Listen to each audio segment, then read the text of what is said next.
of Speakers of Heidelin is made possible by our generous patrons. Special thanks to our Supreme and Master Speakers, Omeji Cat Comet, Erisu Yamakawa, Circa Barrakiel, Remy Asalia, Arcadia Lunashine, Alex Franco AV, Winebow Brood, Psyche, Asuta Starbreeze, Cletus Oreo, Nina Grimsdaughter, Nat Clay, Lily Black, Bob Cece, Mikta Rabentau, Sapa Chakwatol, Edwin, Umbral Wind, Quick Levin, Pamela Isley, Camille Grinno, Elenriel Maximus, Codrith Novelist, Mira Miri, Bay Barbalay, Suno Chicano, Celestao Notrell, Lazy Boy, A Bag of Dragonite, Luke Osborne, Pandaloo Storm Arrow, Tex, Yowie Wowie, Kai Lin, AJ Brainswordson, Anathus Moonscar, Arthur Law, Iridan Derard, Psypup, Spencer Christmas, Noy Fafnir, and Cheshire Saltiri.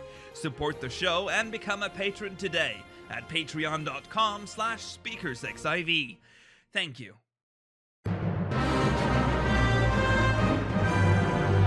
This is Speakers of Heidelin.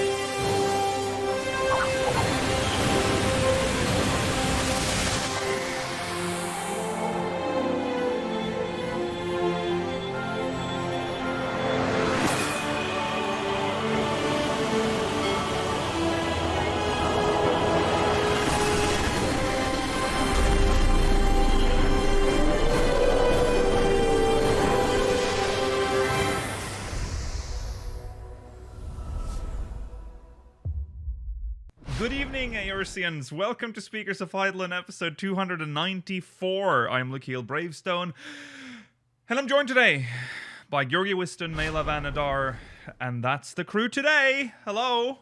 Welcome. Like I said, episode 294. God, we are 6 episodes away now from episode 300. That is, that's crazy to think about. 300 episodes. That's 300 Saturdays. Yeah. That I have lost. Was it always forever. on Saturday? It was always on Saturday. So. That's like 600 hours at least. Yeah, because let's say each episode is roughly an hour. Because for most of. Well, actually, at this point, we've surpassed that. So let's say 2 hours. No, so. Yeah, I would say most are 2 hours at this point. Yeah. That started relatively early. Let's say 600 plus hours, yeah. Yeah. That's, yeah, there you go. It's April 9th.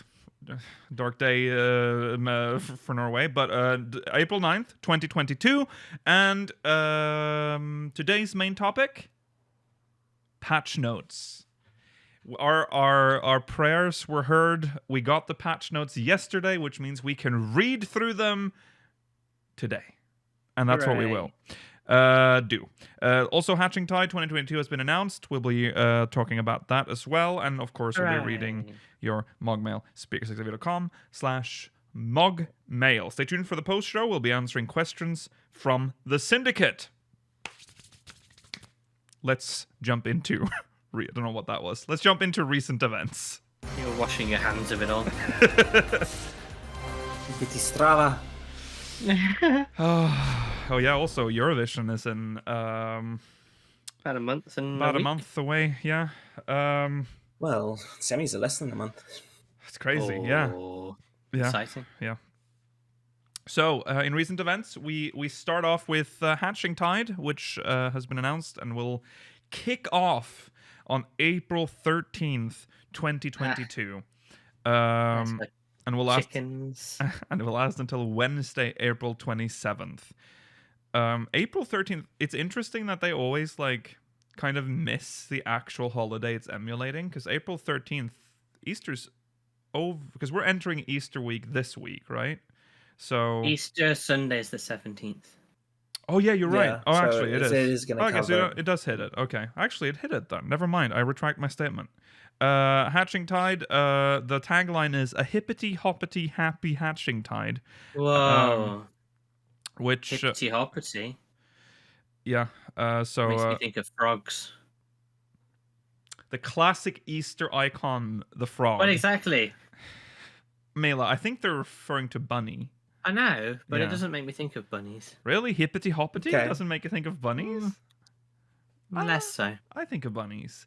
But yeah, maybe there's a frog. Who knows? Maybe you're right, Mela. Maybe this is a black and Yeah. white moment.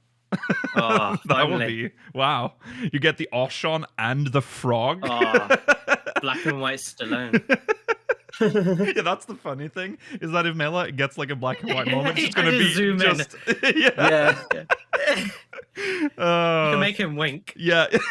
You know what? If that happens, I'm gonna animate like a mouth and just have you talk.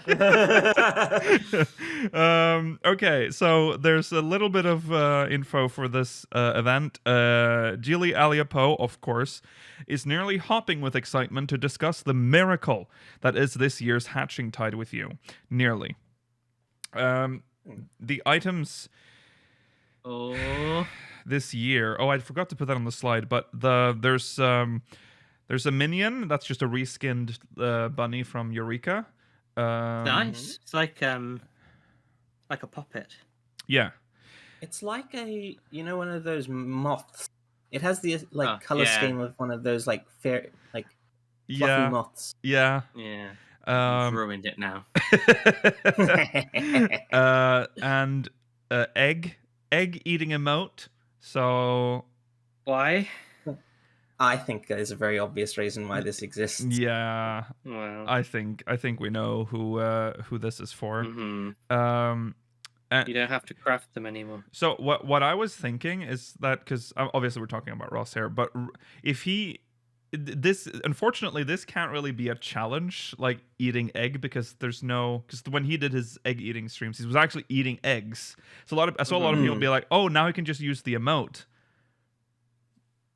What is it? That's not a challenge. He's just gonna click the emote. Just click it, yeah. How fast can you click it? That doesn't work. Yeah, so we actually get the egg eating emote. There's an egg basket, which looks pretty nice. It's an indoor item. All right, I guess, yeah. Yeah, it's just Easter decoration. Yeah. And another mobile. Wow, this is really nice. Well, I'm glad that we got another housing item, like not just the mobile. Because if we just got the mobile, I'd be... How many is that now? Is that 3 mobiles now? I have no idea. It has to be at least 4. I feel like it took at least All those 3 mobiles for it to become a trend. Yeah. Thank God that stuck. I think the rewards for this event are pretty good overall. Yeah. There's 4 Not items. I like the minion. A minion, an emote, and 2 housing items. So, yeah, that's pretty decent. Consider what we got last time. Yeah. We got a tiny hat.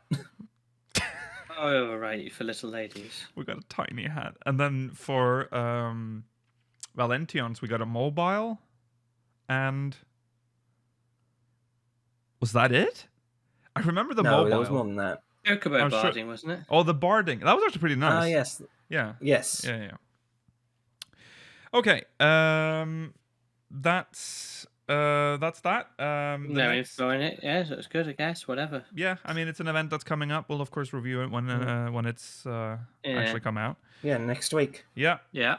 I'm sure we'll have time. Yeah. Well, we can't. Well. Yeah, there's the patch next week, isn't there? Yeah, there is. Right. Well, let's jump into the website before we go into the patch notes, because we have there's some updates to the website. So let's look at that. Why is this here? Oh, that's that's the old slides from the previous show. Let me just quickly get that away from here. We don't need that. Just to remind you, there's a scheduled April 11th patch note reading with Yoshi P. Yeah. That's good to know. That's on Monday, the 11th of April. Yeah. 2022. Cool. AD. Yeah. All right. So here's the website. We don't have to look at all of this because obviously we've been here before. No, just look for the green blob. The green blob. Here we go. There's some one green blob. Okay. That's awkward. Wait, what? Hello. Did you? What happened there, Georgie? Where'd you That go? was very strange. Discord decided to restart itself. Oh God, this is cursed so much. This episode has been a little cursed. Okay, Tataru's Grand Endeavor. We have a little bit of information about that. As Scion Coinkeeper and Crafty Craftswoman, Tataru is more than cut out for running her own boutique.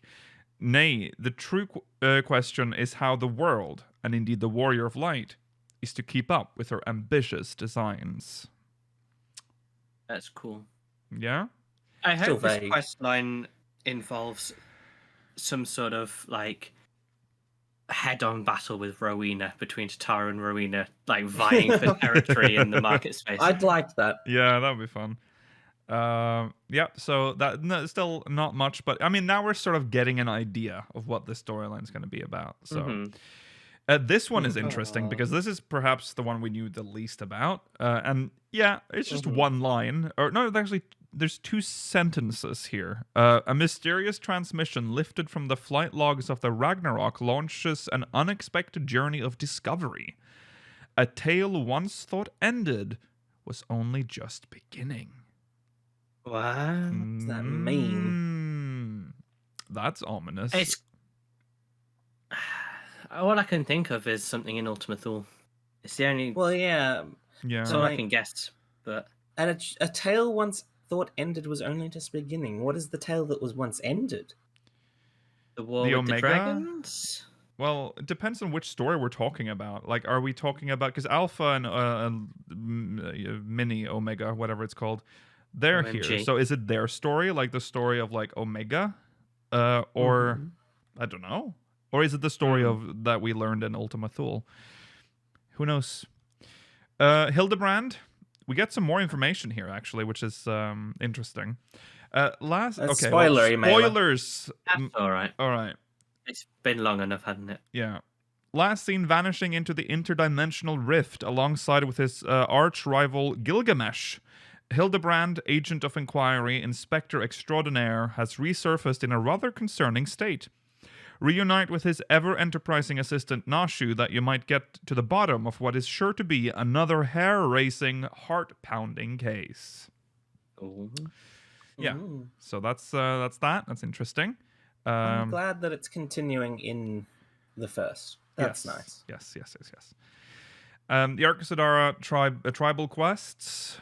We get some info on that. Hulking in stature and kind at heart, the Arcasadara are known for their alchemical ingenuity and hippo carts. Follow a crew of young upstarts seeking to blaze a new trail across Thavnir's history and ride like no one has ridden before. On your mark, the open road awaits. That's a bit of an awkward sentence. Yeah. I don't think it's how you use the phrase "on your mark." Yeah. On your mark. The open road awaits.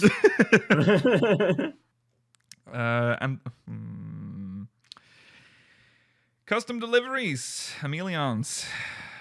With the final days averted, great waves of change have reached the shores of Sharlayan. The burden of its duty lifted, the long reticent seat of knowledge has begun to open its borders at last. And in the midst of such upheaval, Emilians Leveilleux has a new venture in mind. But I bet you didn't think it was going to be dressing up as a slutty bunny. Huh? I was so excited for this. I know, same. Yeah. There's a dark cloud over this content now, but... You can see it in her eyes. Yeah, she's like, oh, God. But yeah, that's Emilian's. I think that's... Oh, no, sorry. There's, of course, Dream Fitting. Dream Fitting. At least it has a name in English now. Which is the online store try-on feature. Shop for garb and gear as never before with Dream Fitting, an exciting new feature that allows your Warrior of Light to try on items from the Final Fantasy XIV online store. Glamorize and accessorize to reach new heights of fashion in the accoutrements of your dreams. Yeah, it is what it is, as they say. Moving on. Adventure plates. This is I'm looking forward to this. This is a good feature. I'm looking forward to this as well. Yeah. Customize your very own calling card and introduce yourself to fellow adventurers with this expansive profile feature. We already talked about that ad nauseum at this point, so we don't have to do that. New Game Plus! Wow. Is that the Lady of Light? That is the Lady of Light. Relive the exciting and emotional conclusion to the Tale of the Star with the addition of Endwalker's main scenario and role quests to New Game Plus. Yeah, talked about that. Data center travel, that's patch 6.18. Traverse the Great Data Rift at last and visit worlds on different data centers with this much anticipate. Sorry, let me redo this. And and visit worlds on different. I can't say different on different data centers with this much anticipated feature. Good job. Thank you. Travelers can even form parties and challenge duties on worlds that they visit, allowing you to build vaster alliances of adventuring companions than ever before. This feature only allows for travel between logical data centers within the same physical data center. Travel between Japanese, North American, or European and Oceanian data centers is unavailable. Oceanian. I can never say Oceanian correctly. Oceanian is a horrible word. It is quite bad. It should. The continent isn't actually the continent Australia. Well, the continent is Australia, but it refers to things that aren't on the continent. That's true. Yeah. Yeah, that's true. Non-tectonic. Yeah. Like none of the Pacific Islands, which are also part of Oceania, are on the Australian continent. That's true. I guess that's why they picked that name, but horrible anyways. The Unending Codex, which is also launching with this patch. Spoilers. But All of this I was want to say hidden that on the... I want to say that this is very interesting because it's not just people, it's events as well. But also look at how much info there is on Tataru. It's super this is stuff that it's all not new information, all of it, but it's all like handwritten, remade for this. Yeah. Very cool. Accessible from your collection, the Unending Codex puts vital information about in-game terminology and characters at your fingertips. Review this handwritten record of key concepts from your journey thus far whenever you fear the details of past adventures are slipping from your grasp. This will be very useful for people that do end up skipping past like the first couple of expansions. True. Yeah. True.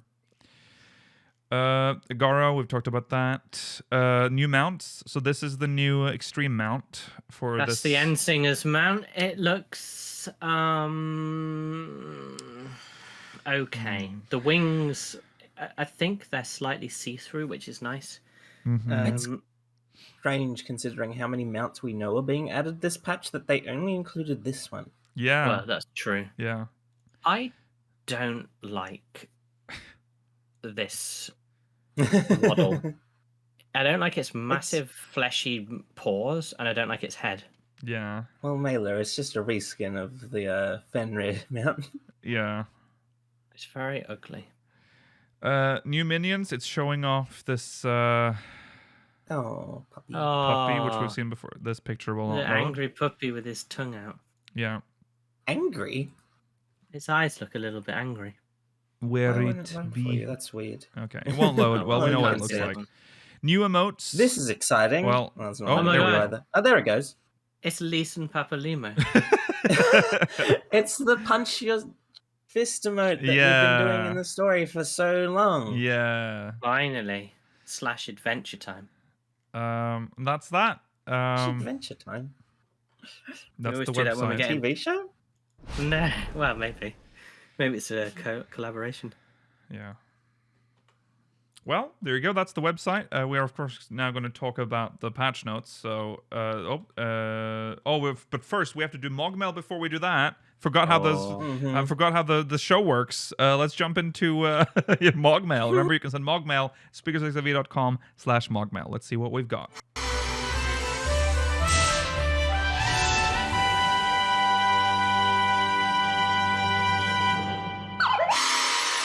This is from Gizmo Gear Changer from Famfrit. Hello, speakers. I've gone through the Endwalker MSQ on another character, and Gizmo's been going through the story with some friends. We just hit 5.3, and one of them said, it sucks that Heidelin ended up being the bad guy. I tried to rack their brain to figure out why she thought that, but in doing so, I learned I don't really have a clear cut telling of the final days of Amarot. I was wondering if you guys did, and I just can't find it anywhere in my brain. I've heard someone say the final days came 3 times to Amarot, when I had assumed it was only twice, and how many times did they summon Zodiark anyways? I figured I'd turn to you guys for another opinion. Love the show, keep up the great work. I mean, I don't know if we have any confirmation for the amount of times they summoned and then reinforced Zodiac. No. No. No, we don't really know that.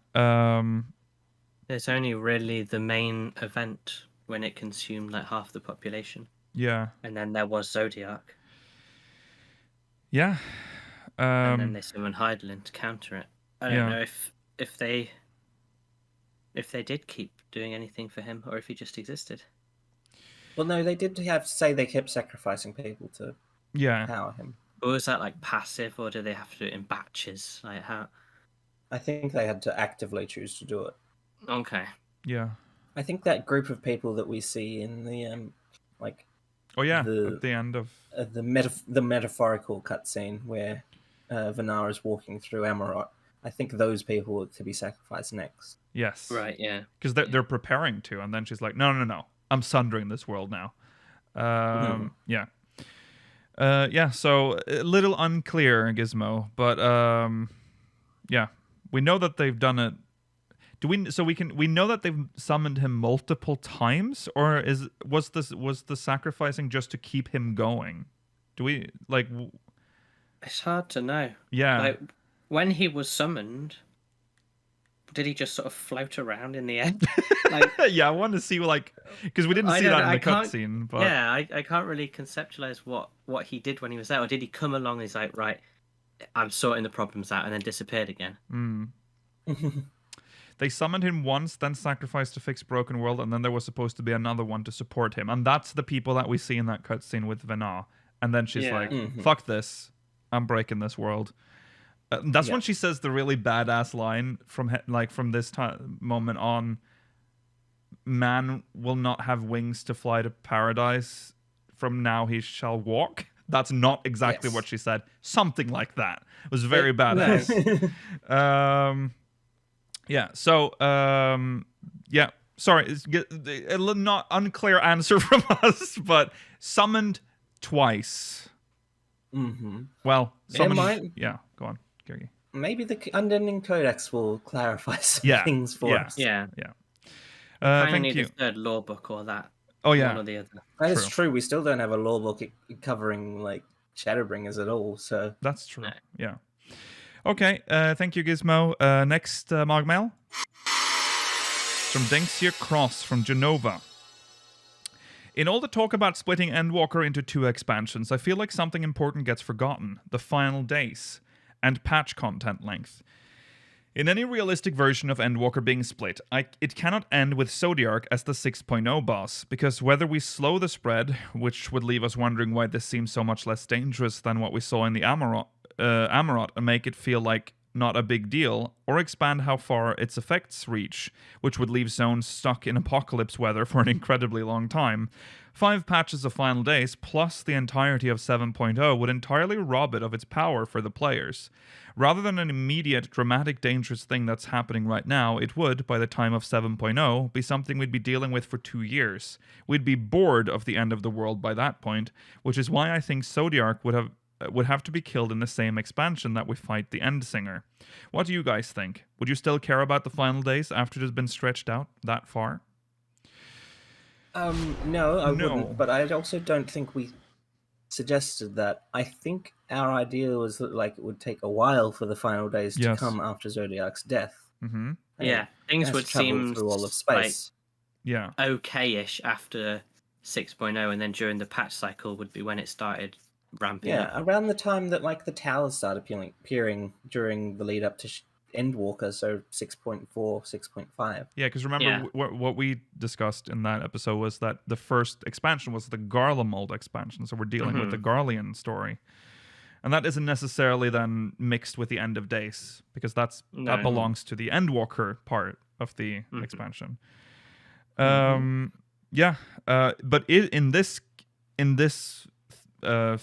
theoretical version, it would maybe that would be too much. I mean, obviously, to lock zones into apocalypse weather forever would fuck up gathering, would fuck up stuff like that, like fishing, where you require certain weather conditions for fish. That's why I don't think we would start with any zones going into apocalyptic weather entirely. I think we would just have terminus beasts in certain areas. Yeah. I think you would have whatever 7.0 would be in this hypothetical scenario, you would have a zone in there at least that is for the entirety of the expansion in apocalyptic weather. Because I mean, Like, look at Kalusia. That was in Unending Light for the entirety of Shadowbringers until you finish the story. Yeah, exactly. True. It would be like during each patch, maybe it would spring up, but then we'd kill the Terminus Beast and it would go away after the storyline, so we could have it as normal weather. Yeah. So there you go, Dengxia. It is a fair worry, though. It is. The patch cycle would make it tough. That's the if they'd done it that way, definitely would have made the end of the world feel less impactful if it like stretched out for like, I don't know, a year. All right, thank you, Dengxia. Next, MogMail. It's from a Sony Mark from Genova. As a follow-up to my last MogMail, I had another thought. This is the... Sony asked about the 12 last time. I had another thought about the 12. Following the possibly soon-to-be discredited theory that the 12 are a Zem and their companions, is it possible that a Zem, or all of them, were originally unsundered? Assuming we aren't some kind of vision during the Raid series, we aren't in some kind of vision during the Raid series, this could explain how they could have created the Heaven of Lightning we have seen. It could also be a reason the myths around them say they left after a while. Maybe they only had a temporary reprieve from being sundered, or chose to be sundered to send a piece of them to help the other shards. As a bit of a tangent also, did we think we will ever find out what Azem's third wave plan was? They didn't agree with either summoning, so what did they want to do? Was it what we eventually did and they wanted to find the source of the problem and stop it? Did we unknowingly finish what Azem wanted to do? It's a lot of... go on. It's a lot of questions. I suspect we will find out Azem's plan in either of the two Raid series that we're getting. Yes. Yeah. The 14 Twitter did make it seem like we were actually fighting the gods in a tweet. They were like... Yes. Fight the actual gods of Eorzea. But it could have just been a hype thing. It could be. Yeah. Again... Red herrings is something they do all the time to throw us off, so possible. But maybe this time, because we are so used... Because to me, the natural thing to think is that this is like not the 12. Because that's how it's... That's always how it is. It's always like a manifestation of someone's belief, like it's a primal, essentially. We have a primal system in this game, and that's what you'd think. But maybe this time, they're fucking with us. And this is actually... They're trying to like double trick us, so this is actually the 12. Maybe the 12... The 12 are primals, but also believed to be gods in the same way that Heidelin was. Yeah. Heidelin was a primal, but also she actually was the... God, I wish it wasn't. God that she imagined she was. I wish they weren't. I wish like that there's something that breaks it. Like, because now that's like everything can be... You want actual gods. Well, I don't know. I would like that. I want something that we can't like just like understand as fully as being like, it's a primal. It's ether. Yeah, that's what elementals are. Everything's just a primal. Yeah. Or elementals I was gods? thinking about how much... that's what I was thinking about, how much I hate elementals recently. Why? Because they're like, why can't we them? destroy them? We've just destroyed Heidelin. How are we not powerful enough to stop them? Because Yoshi P doesn't want to even touch the elementals. He doesn't want to deal with it. Yeah. It's 1.0 lore. Yeah. I kind of like that we have this like one like force that's just like we don't understand what it is. And it's... I mean, the thing is, if they start fucking with the elementals... That's like the basis of Gridania. Like that's literally what Gridania is built on. Is like the relationship with the elementals. Hang on. Hang on? Yeah. The whole point of Ishgard is the dragons, and then we solve that.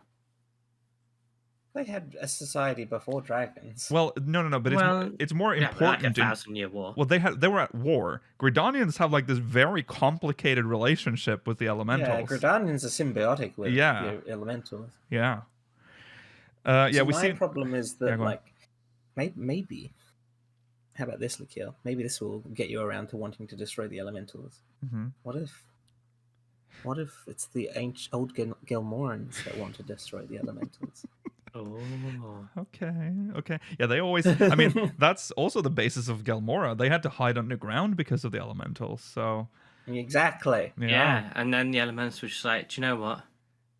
Just don't anymore. You can live out here. We'll turn some of your people into horned freaks of nature. Yeah. Yeah. The elementals are fucked up. Like, they take control of That's people. why I hate them. Yeah. I want to when we eventually talk about the role quest, I want to talk about how much I hate them. It's fair. Yeah. Okay. Anyways, back to this MogMail. I don't know, because you have to ask the question, which Azem? Azem is just a seat. So do you mean the Azem? Do you mean Vinar Azem? Mm-hmm. I think making Azem turn into Azema does come with issues, because, like, why would it be this section, like this Azem, rather than any of the previous Azems? But the thing is, we have multiple Azems to choose from as well. Well, true. But then we do have to cover all of. We do have to cover all of the 12 if it is Azem. Yeah. The ancient. I feel like it's then just. They all have to be ancients. I feel like it's too simple to be like, oh, Azem. It's a very easy way of doing it. I've always been like not fully in on the Azema theory. Because I think the only thing we have to go off of is the name, because a lot of the other pieces don't fit. Like it's yeah, and unless you're going for the Azim version, because that one I believe they called the Wanderer, right?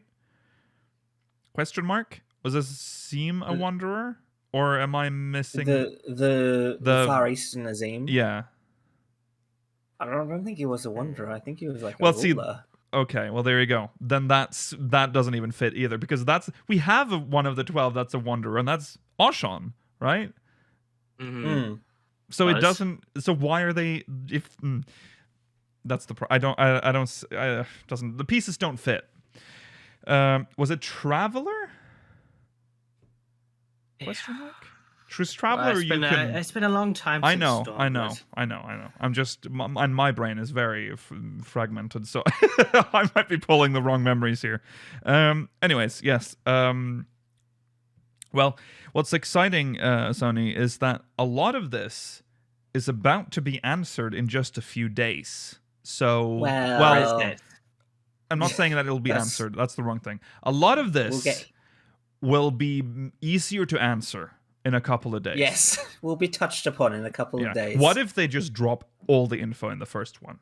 In the first, like... What if... That's not happening. What if they just don't explain it? Just dump the load on That'd be worse. They just send us in and it's like, we're doing this raid, and they just don't say anything. I'm just expecting this to be like the first E-release raid, where we get all this, like, unattached lore with no connection to our world, which results in people wondering, is Evilise in Eorzea? Is 12's Evilise in Eorzea? No, it's not. It's our own Evilise. Yeah. What if we go in and we're expecting Byragot and Rolga, and Azema and Nalthal, and they just have random names.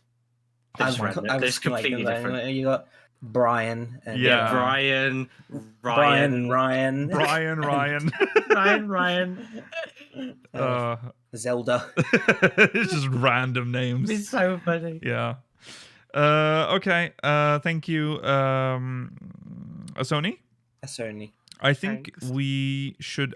I'm gonna skip. I'm gonna jump one down because I think this one's related. I thought we would save the rest. Okay. Well, this one's related to what we're talking about right now, so I just want to get that out of the way. This one is from Smorkles, from Mateus. Hello. I noticed we might already know the order that will be fighting all of the 12 in the Alliance raids. If the order for the first tier is Byragot, Rhalgr, Azema, and then Nalthal, then it lines up with the wheel at the Sanctum. Starting at the top with Byragot and progressing clockwise would result in Oshan being the final boss of the third raid. Do you think there is merit in this theory? Is there a different member of the 12 you would prefer to be the final boss? No. I mean, I would have preferred Azema, but we already know that's not the case. Yeah. Azema's nothing. We discussed the wheel, but very briefly. But we didn't really make a big deal out of it. It is.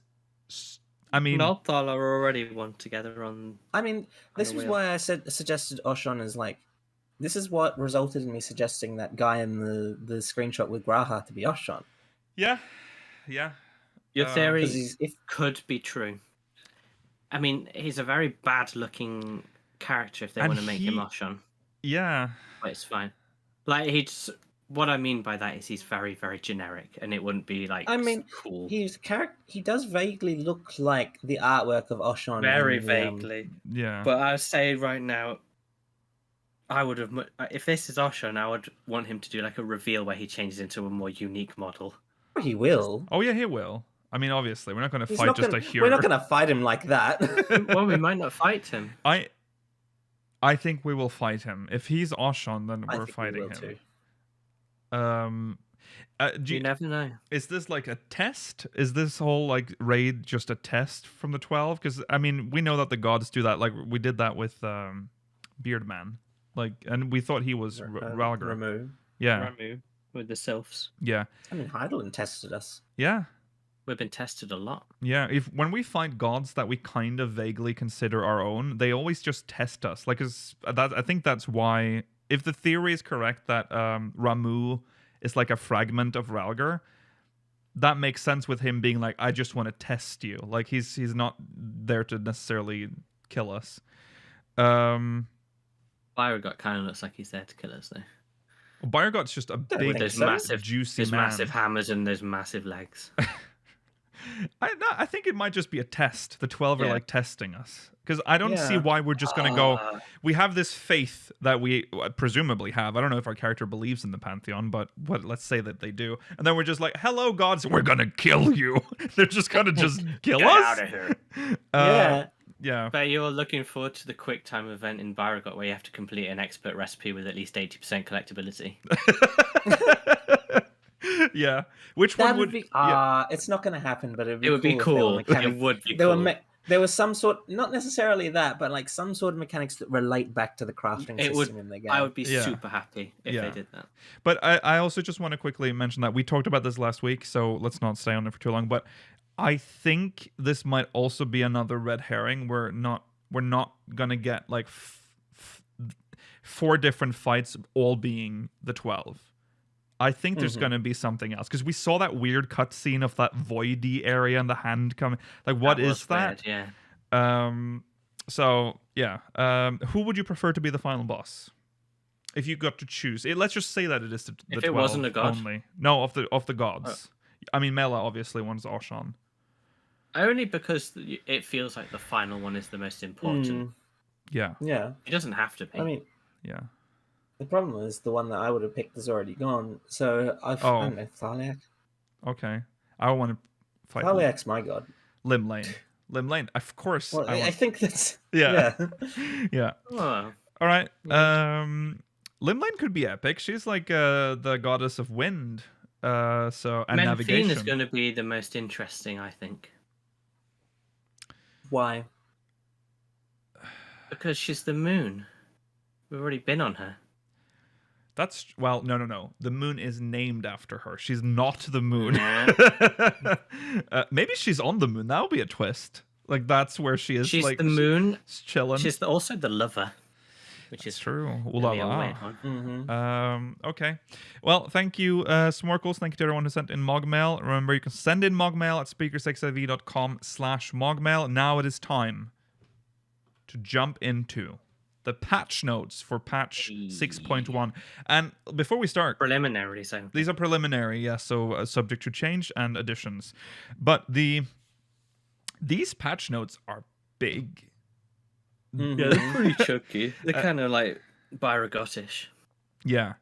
I think 0.1 patches usually are quite big, because it's like, this is where they have to like set up stuff for the next 4 patches, but this one felt longer, and I think it's because a lot of it is like actual changes to existing content as well.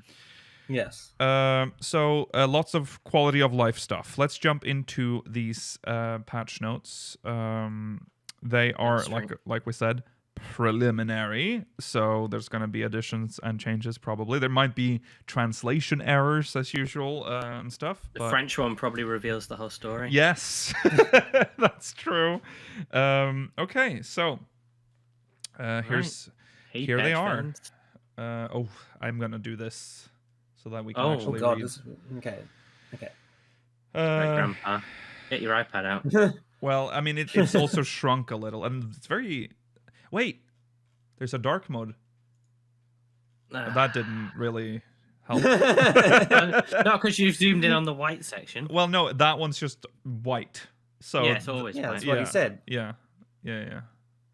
All right. Well, I wish this could also invert. You know? No, because then I feel like the blue link color wouldn't work on. We don't have time to discuss this. That's why you swap all the colors, Mela. All right. Let's not discuss dark mode. Playable content. A new main scenario. We've seen these. So how many quests? 10 quests, I think. 10 quests. 10 Which quests. Is a reasonably high number. Yeah. 10 quests was the standard for last expansion. Yeah. I think the only one that had more than 10 was 5.3. Yeah. Okay. But they could be like super long. They could be short. You never know. Here we go. So, favorite character. Myths of the Realm. We see this first photo that we've seen before. Has he got more hair than before? No, that's his Archon tattoo, Mela. Oh yeah. And there he is. You know why he put it there? Yeah. To give the illusion of that. The destroyer of vocal cords, Rambros. I love Rambros. I'm glad he's back in. He sort of pops back in quite regularly now. Yeah. Like once an expansion, there's a little bit of Rambros. Yeah. I like that. Yeah. So there's only 4 quests, but that's quite a Mission lot in actually. Mordona for isn't. Yeah. And Graha's there, so yeah, definitely the entrance to the dungeon is that thing where he disappears on the lake. Yeah, and it looks like it'll be introduced during the main scenario because it's I don't always like it when they do that because I feel like which one do I do? Well, yeah, I agree because I'm like, should I want to continue the MSQ, but but this is cool new content. Yeah, that is true. But normally they say, "Don't worry, I'll still be here." Yeah, come back. Yeah, that's true. It's also a nice reminder, I guess, if you're not like as tuned into the game as we are, to be like, oh, there's another quest line here. That must be true. Yeah. Okay, 4 quests for that, and then role quests. Yeah. Bitter Snow. Bitter Snow. Look at the requirements. I mean, Jesus. Well, that's just every role quest. I know, but it looks daunting. Yeah. Shirabat. I can't remember who Shirabat is. Shirabat. I think that's the woman that's like beside. You know how there's representatives from all the city-states, and then there was the woman that assembled them. I thought that was like the sandwich, but that's like ciabatta. That. Yeah. Ciabatta. Ciabatta. Quite a few quests there. 4 is pretty decent. Yeah. More than I expected. Yeah. New chapters to New Game Plus. We don't really have to get into this, but it's Endwalker. Stage quests. Wow. Yeah, the DPS quest, tank quest, side story quest, healer quests, the whole and then the package. 2 new classes. So yeah, we were right in predicting that like the 6.1 quests that would be in the New Game Plus were just the role quests. Yes. Yeah. Certain main scenario quests for A Realm Reborn have been revised. In accordance with changes to various dungeons and trials, certain quests have been revised. These adjustments will not affect the overall story. For players progressing through A Realm Reborn, if you're currently undertaking a quest in A Realm Reborn, please refer to the duty list or journal, as you may find that the quest information has been updated. If the quest has been changed, you will be asked to abandon it and accept the newly designated quest. So don't be on like the final step of A Realm Reborn quest right now. You better finish that, because that might be reset and you might have to do it again. So yeah, the updated quests are Operation Archon and the Ultimate Weapon. So these are the quests that lead into Praetorium and Castrum. Well, Archon is the Cape Westwind quest. Oh yeah, Cape Westwind, of course. It's all a late game. Yeah. If you're in your late 40s. Yeah. When playing as a different character in instanced quest battles, actions on the additional hotbar can now be rearranged. That's wow. nice. Yeah. The hotbar changes will be reset upon playing an alternate character in an instanced quest battle or upon logging out of the game. But at least you can move them around. So that's good. Mm-hmm. That's good. Nice. Yeah. Character portraits have been implemented for battle dialogue during instanced quest battles from the 5.x series. Lucky. That's interesting that they're actually going back and adding it now. So the reason I think they're able to do this is because, as we've seen in the Unending Codex, they all have character portraits. Or they will all get character portraits. That's true. If they had to add them, they might as well. Yeah, they'll probably do this for everything they can. So this is something. This is part of like this greater picture that we're seeing in these patch notes, and that we'll probably see. We know we'll see in the coming patch notes as well. Is that now they're doing the big refresh of the game. Like they're going back to old content and polishing it and adding quality of life stuff to stuff that is outdated by now. But yeah. So there you go. Not that it necessarily feels that way with this patch, but like if you feel like there's like stuff that the content wise there might not be as much stuff each patch, that's probably why. Yes. Yes. Guys.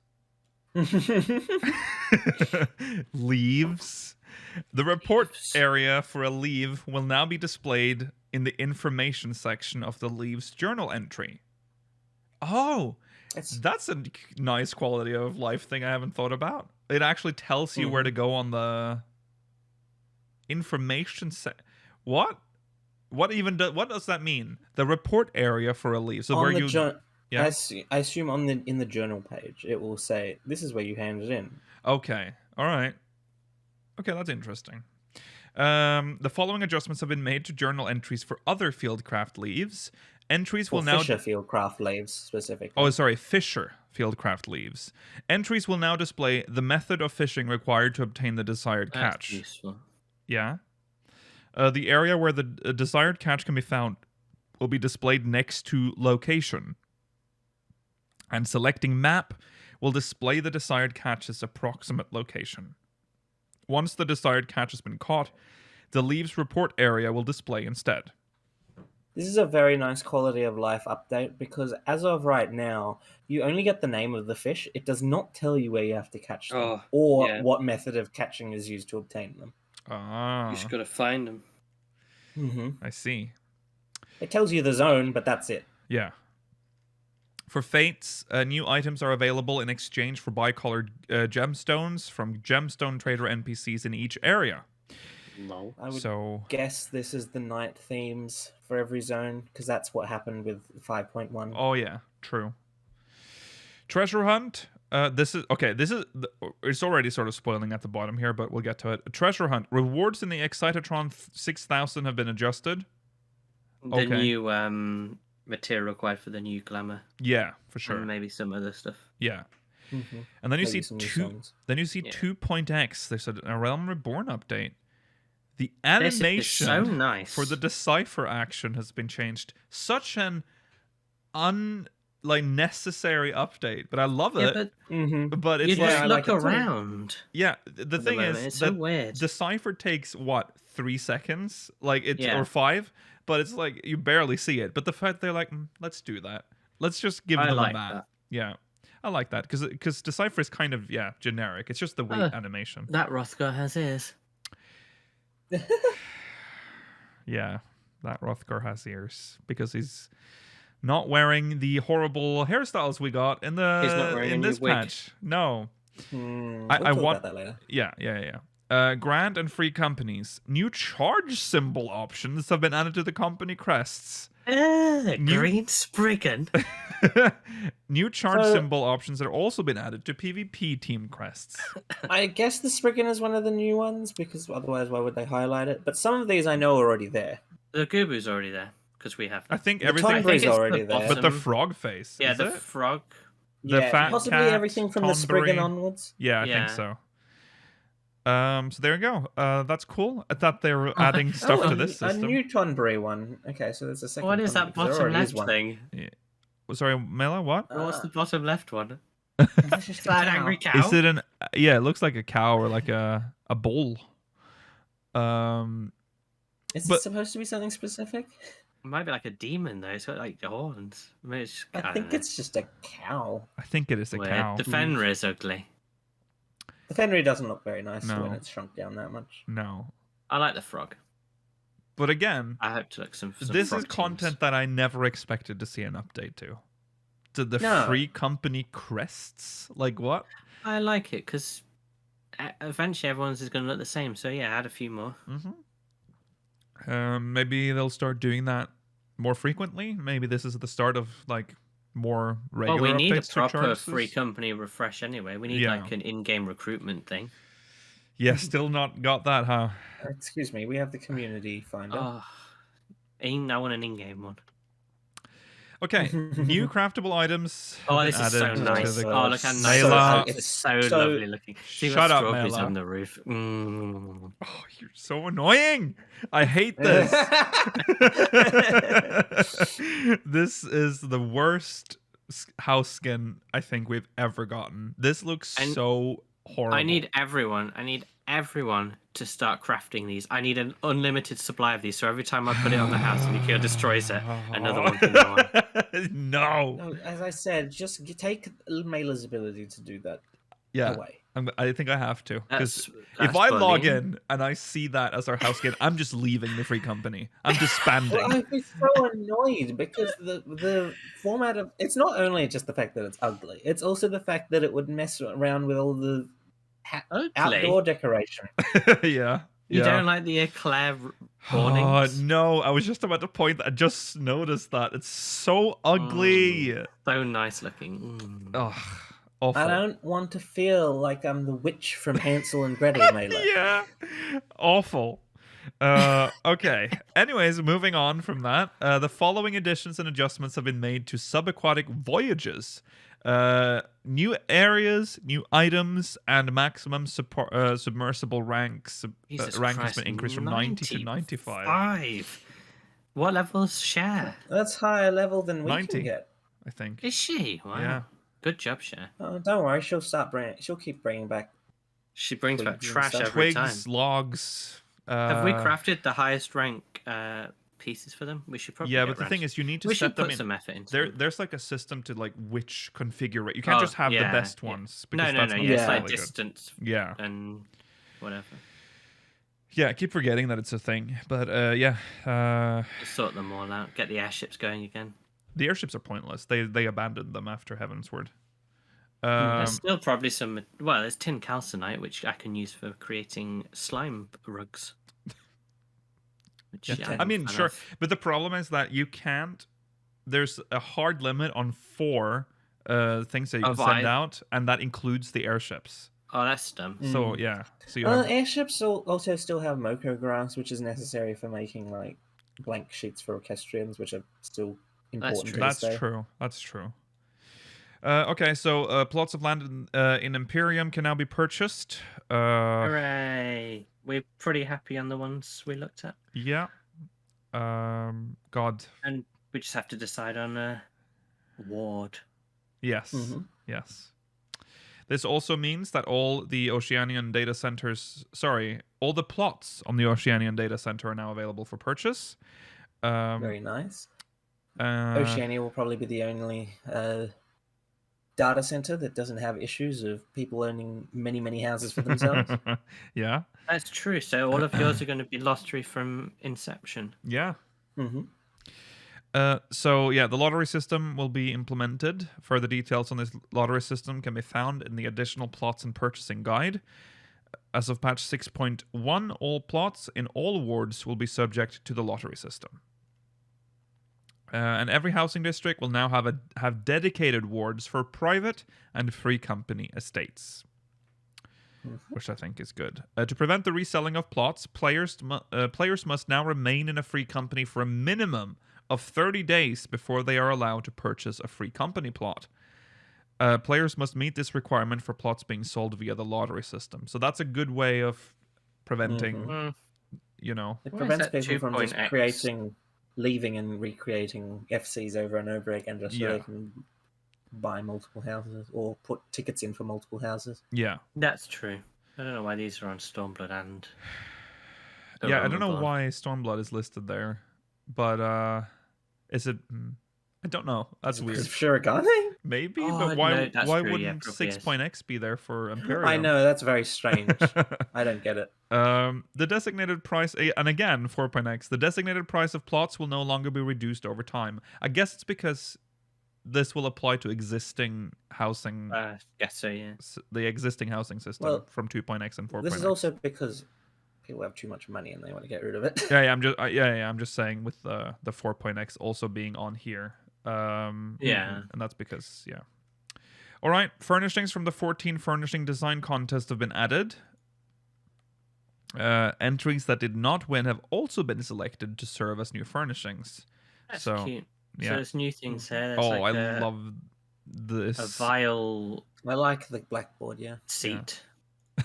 This looks a little Second Life to me. There's I'm sure you can dye it to look less. That's true. Yeah. Eye splitting. I love all of this. Okay, so this is the chalkboard's nice, the clock is nice, the Sunday is nice. Yeah. I don't know if the curtains are new, but they look nice. I think they exist. No, I think they exist already. Now, I don't really know what that is. This is it rope? Is it a snake?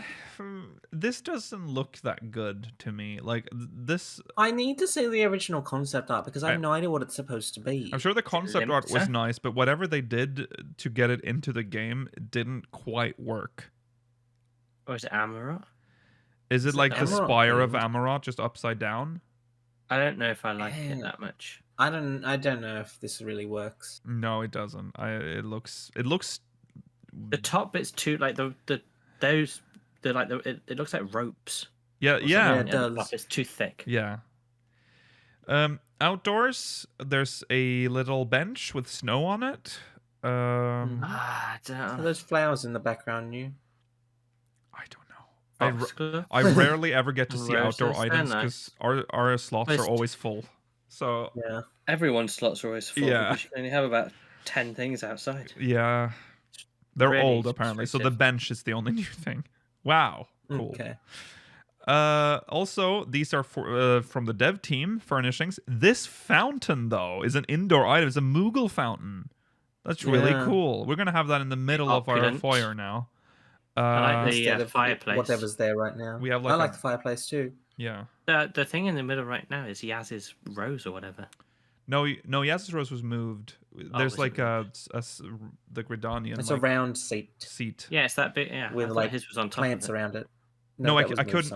I couldn't have it there because I switched it out to save space. I needed something that was just one item. Yeah. You know we're gonna lose Yaz's rose when we move. Yeah, Yaz's rose. And orange caramel the shark. That's true. We got rid of that a while ago. Oh yeah, true. Oh yeah, that's true. We did get rid of orange. That's true. Oh. This chair is new, and this table is new as well, isn't it? It has a map on it. They look very generic though. They could if you told me they'd been introduced in a Realm Reborn, I would believe you because they look a Realm Reborn. Book and the rug. Very possibly. Wait, hold on. And there's a lamp. There's lots of new things in here. The only thing that looks new to me is the fireplace and the. Excuse me. There are not enough rugs in this game. This makes me very. I agree. There aren't enough rugs. There aren't enough rugs, but a lot of this looks like it. Oh yeah, this window as well, right? This is new. It's like a snowy window. Oh yeah, that might be new. I mean, I like it all. Yeah, it's very nice. You know, there's already too much choice with housing, so more is even better, I guess. Yeah. Wooden pile next. Oh yeah, there's like a little firewood holder as well next to the fireplace. Nice. It's nice. And some outdoor It's nice. Mela loving the fucking candy house. What's wrong with the candy house? I hate we're not going back. This is some sort of hot spring sauna. We've seen that last time, didn't we? That was the. Now we get a better view of it. Goblet thing. It's nice to have. It's nice to have the aesthetic of another hot spring because we only have the like Far Eastern version. Right now. Yeah. I think is that ramp new? Yeah, I was gonna ask. This looks like a new arch. Yeah, bridge thing. That gate I think is definitely new because that's not on the edge of the It's nice that you can separate your garden into sections like that. Then. Yeah. Did we comment on the fact where this is from? Because this is goblet. The goblet. You say goblet. I think this looks Ishgardian. That brickwork is probably not. That's actually that's actually a good idea. Fair. Yeah. Yeah. Yeah. I can see that. Yeah. Yeah. Okay. It also makes sense because there's like a big hot spring sauna thing in the Imperium. So, the orchestrion roles. New orchestrion roles have been added. Of course, not listed here. Location and duty names previously omitted to prevent spoilers will now be displayed. No, they in do what this. Context? So in for some achievements, and then also orchestrion role location acquirement, it mentions in a Endwalker zone. So they'll probably specify where they are obtained now. Yeah. Okay. New aquarium fish. Another sad creature. Park creature. Yeah. Almost a crocodile. Is that like one of those? Yeah. Is it like a dinosaur fish? The one that. It is like a dinosaur fish. But I don't know where you obtain it in our game. No. I don't like it that much. Yeah. I prefer the ones that just are like nice, bright, colourful fish. Yeah. Yes. Yeah. Like I don't really like any of the fish that don't get to swim. Yeah. No, it kind of just depresses me. Yeah, because they can't move. It's very cruel. Yeah. This is kind of exciting. New paintings have been added, but I think that's Bob Ross. Yes. No, I think it's just the sightseeing logs for Shadowbringing. Oh, it's not Shadowbringing. Sorry, Endwalker. Oh, but he gives you them, doesn't it? It is still Bob Ross who gives you them. Yeah, it is good. Yeah, the unhappy artist or whatever it's called. Yeah, something like that. These are really interesting. And again, because of their name, a new seed for flower pots, as is usual. The usual spiel with patches. We get a new seed.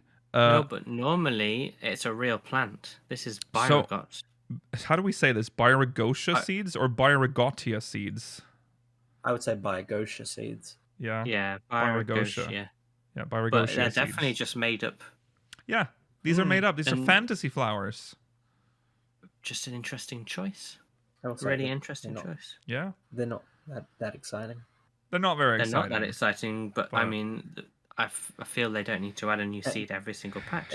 Well, yeah, they do now. Apparently, even if they ever run out of real world flowers, they've got a solution. Yep. Well, this must be harder, surely, because now they have to literally make a new plant. Like they have, they all, yeah. Well, I will say this is not the most. It's very generic. Yeah, it is quite a generic looking flower. But they can Helpless flowers weren't added. Oh, helpless ones would be good. True. But they can just make it so instead of like a headpiece for this time round, it's a ring or something new or a corsage, and then. Yeah. All right. Manderville Gold Saucer updates. The pod is now available for purchase using MGP. Very expensive. I hope it's capped. I'm capped on MGP. Yeah. I wouldn't mind if it was capped because then I would have something to spend that money. Yeah, I don't. Even though it's really underwhelming it's not going to be any more than 2 million MGP. Another mount. And I don't think it's going to be that expensive either. 750k. Another mount that I'm not going to get. Players must first complete. Mostly because I need to complete the Chronicles of a New Era quest, Brave New World. Oh god! In order to the post quest? I don't think that's the. That's not the post quest. That's just the actual raid one. Okay. I'll never it's one do of the that. other quests. Yeah. In order to exchange, in order to exchange for Pod 602 identification key. So there you go. The following additions have been made to Triple Triad. New cards. The usual ones. And new NPC opponents. Maybe we can fight Oshan. I don't care until I get to see what they are. Right. It's okay. Byragot, Rolga, etc. Probably. I'm afraid That'd be cool. We have to go into this part. This is miscellaneous. So show off the good one. Show off 2B. Here we go. For some reason they chose. No, they didn't. I wonder why. The following updates have been made to Hrothgar character customization. Regardless of your progression in the main scenario, these changes will be available when creating new characters. This was so confusing to read. regardless of your progression in the main scenario, these changes will be available when creating new characters, editing your character's appearance using Fantasia, or hiring a retainer. Why specify that? Like, what a weird... It's a very weird thing to say. Yeah, I don't quite understand it. Was this not available before? Like, has Hrothgar been this limited that this was like... I don't know. Chat, do you understand why this was said? Because I don't want to think about it. The same. Really good hairstyles, though. I must admit, really, really nice. Can't do it using the aesthetician. Right. That's true. Well, no, because it's not a hairstyle, it's a head. Or whatever, I don't know. So are they saying that you still won't be able to change this via the aesthetician? If so, that's... I think... That's not cool. I think it is. Do the slidey thing, Lukiel. Don't look at me. Look away. I hate him. I don't even know what... Is that a Rogadon on the right? This is a crime. This is the worst thing they've ever done. This is a crime. I wish they had done... I wish arbitrarily they just made Vieira not have ears for like 2 or 3 hairstyles, just as like... Yeah. Just to some solidarity for the poor Hrothgar. Yeah. It's really embarrassing. Yeah. A little off the top. Certain options that were previously designated as facial features, such as bangs and sideburns, have been moved to the hairstyle section. Okay. And then they've added one new facial feature. It says new facial features have been added. They've added it's cut across the forehead. A cut across the forehead. Mm-hmm. Even clawed. This kind of leaves it up in the... So right now, are there any Hrothgar players in chat? I hope there are. Can you, at this point, change...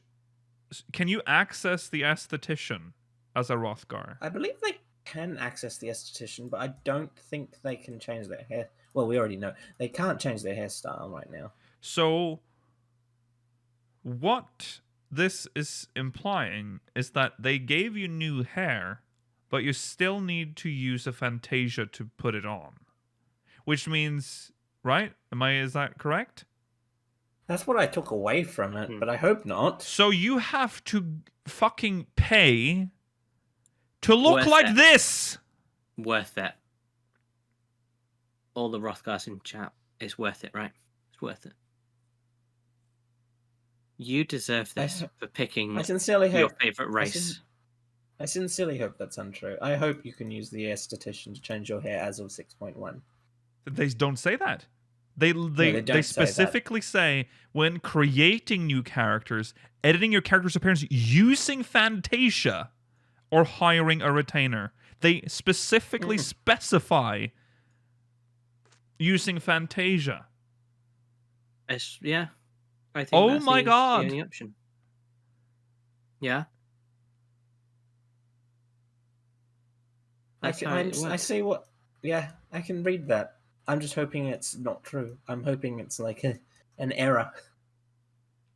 I don't think it's an error.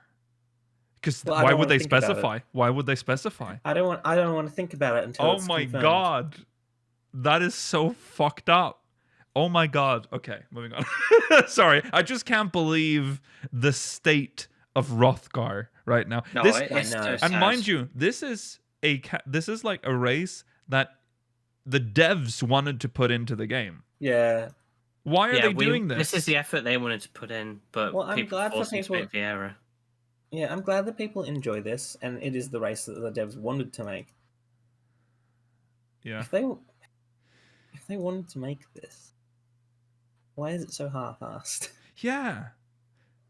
It doesn't make any sense, but all right. Well, I'm sorry to the Hrothgar players. A crime has been committed again.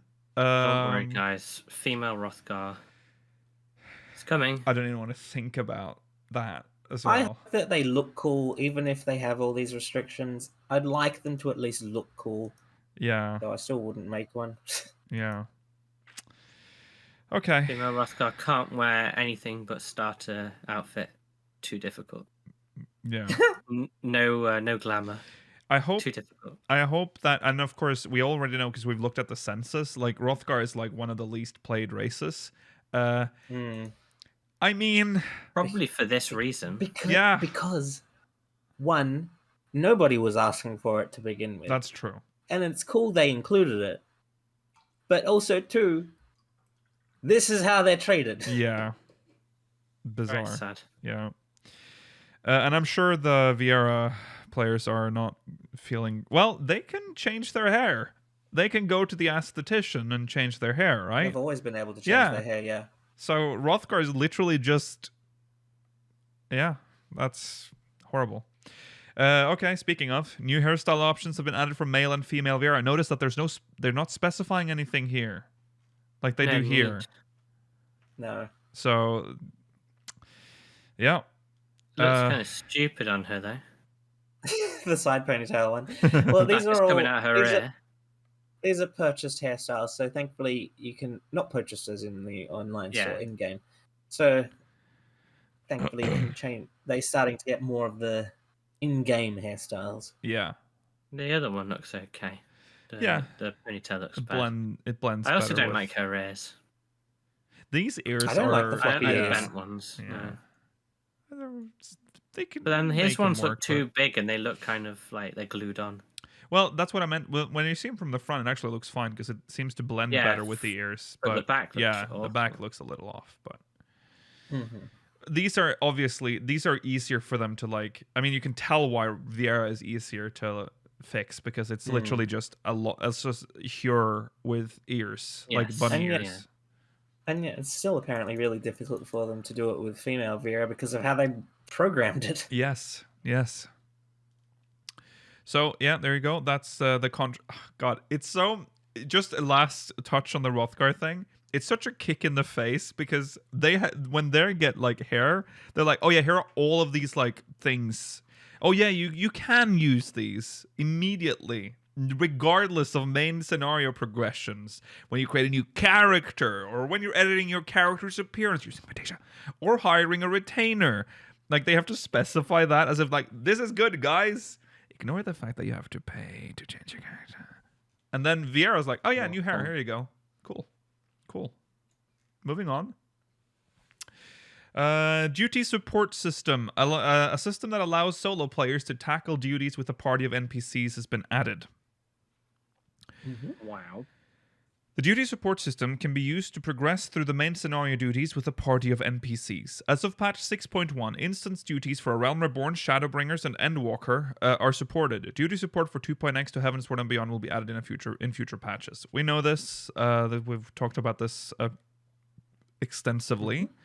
But here you can see the other side of it, which is the NPC one, where you get Lena. The Guard Capitan. Yeah. These we're not going to talk about this because we already covered this. Okay, so the following additions and adjustments have been made to the trust system. Scenario mode, which allowed players to progress through main scenario dungeons from patch 5.0 through 6.0 with a party of NPC allies, has now been incorporated into the duty support system. You may continue to challenge previously completed main scenario dungeons with a party of NPC avatars via the trust system. Yeah? Yeah, it's a bit unnecessary with all the changes in names, but it's fine. Yeah. Whatever. Yeah. The Unending Codex has been added, giving players easy access to a compendium of vital information about in-game terminology and characters. The Unending... They've removed 2 entries. Yes, they have. Well, I assume Tataro is the only one you start off with. Yeah. The Unending Codex will be unlocked as you... But they showed us the... Where did they... Signs of the Sevens, Dawns, and something else. Yeah, there were 2 extra and the final entries. days, yeah. But maybe you get them very early. Yeah. The Unending Codex will be unlocked as you progress through the main scenario of patch 6.1, with new entries added as the story unfolds. Is that good? What do you mean? Is that good? Like, to start off in 6. Right, is this? I guess this is our new adventure journal. Then this is for this arc. Yes. This arc's gimmick is the codex. Because hey, maybe it will eventually add enemies as well. Maybe that'd be cool. Yeah. Well, that would be good, but it feels like the sort like you don't have this for the entire game until you finished it, and then you start 6.1, and it's like, by the way, this is who Tataru is. I'm sure they will find a way. It would be better at some point. Do it immediately. But I think they want to bake it into the new story. Like this is somehow linked to what's about to happen. But like first time you meet Tataru, it could say just that first paragraph, and then as you get to know her better, it can add more throughout like a Realm Reborn. That would feel better for me. Yeah, that sounds like. But then I guess we'd get a big dump when we started because we'd have order. Yeah. I mean, if you read this, there's lore in here that you never find out in game. Right. Well, yeah, the whole of her childhood is really interesting. Yeah. Yeah, don't forget about the spaghetti in this game as well. Like, it's probably very complicated to have it, like, reveal pieces as you move along in the quest. I can't wait for their next MMO. Yeah, when we're like... Only for a competent engine. The following additions and adjustments have been made to Wondrous Tales. Prices available in exchange for... Okay, this is a lot. So... Okay. Prices have changed. Prices have changed. There's some changes to messages. Essentially that. But this bit's really interesting. Part's interesting. I like certain tasks within Wondrous Tales journals will now allow you to select from more than one duty to earn a seal. Completing any of the duties listed in that square will mark it as complete.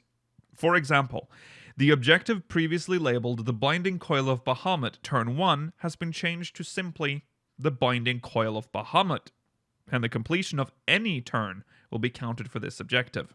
This is a big change, because if you got the one that was really hard to solo, you couldn't do it, whereas now you'll always be able to solo everything. If you got turn 9, you might as well not bother with that exactly. square. Yeah. You can all do turn 3 now, guys. Yeah. There's faster ones than turn 3. Yeah, that's true, but you don't have to actually fight anything. Just run to the exit. That's true. All right. The following additions and adjustments have been made to Faux Hollows. Sorry, guys, but we have to do Unreal now. The available trial for Faux Hollows have been changed to Ultimus Bane, and the item available in exchange for Faux Leaves is Troll.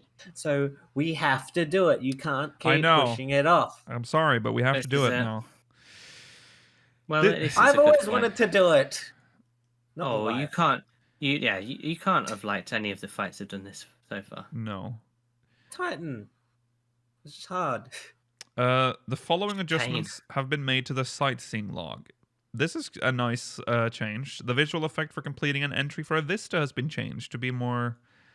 It shows you the full... Well, see, here's the thing. This is only when you do it. Yeah. If you open up the log, it still looks like the below. Yeah. So... Yeah, but like, before it just showed the picture, didn't it? Yeah. Or nothing, actually. No, it didn't show anything. I just think it just tells you the name of the location and sightseeing log complete. That's quite nice. Yeah. And they've categorized it better so you can check mark it. It is now categorized. I really like that. Yeah.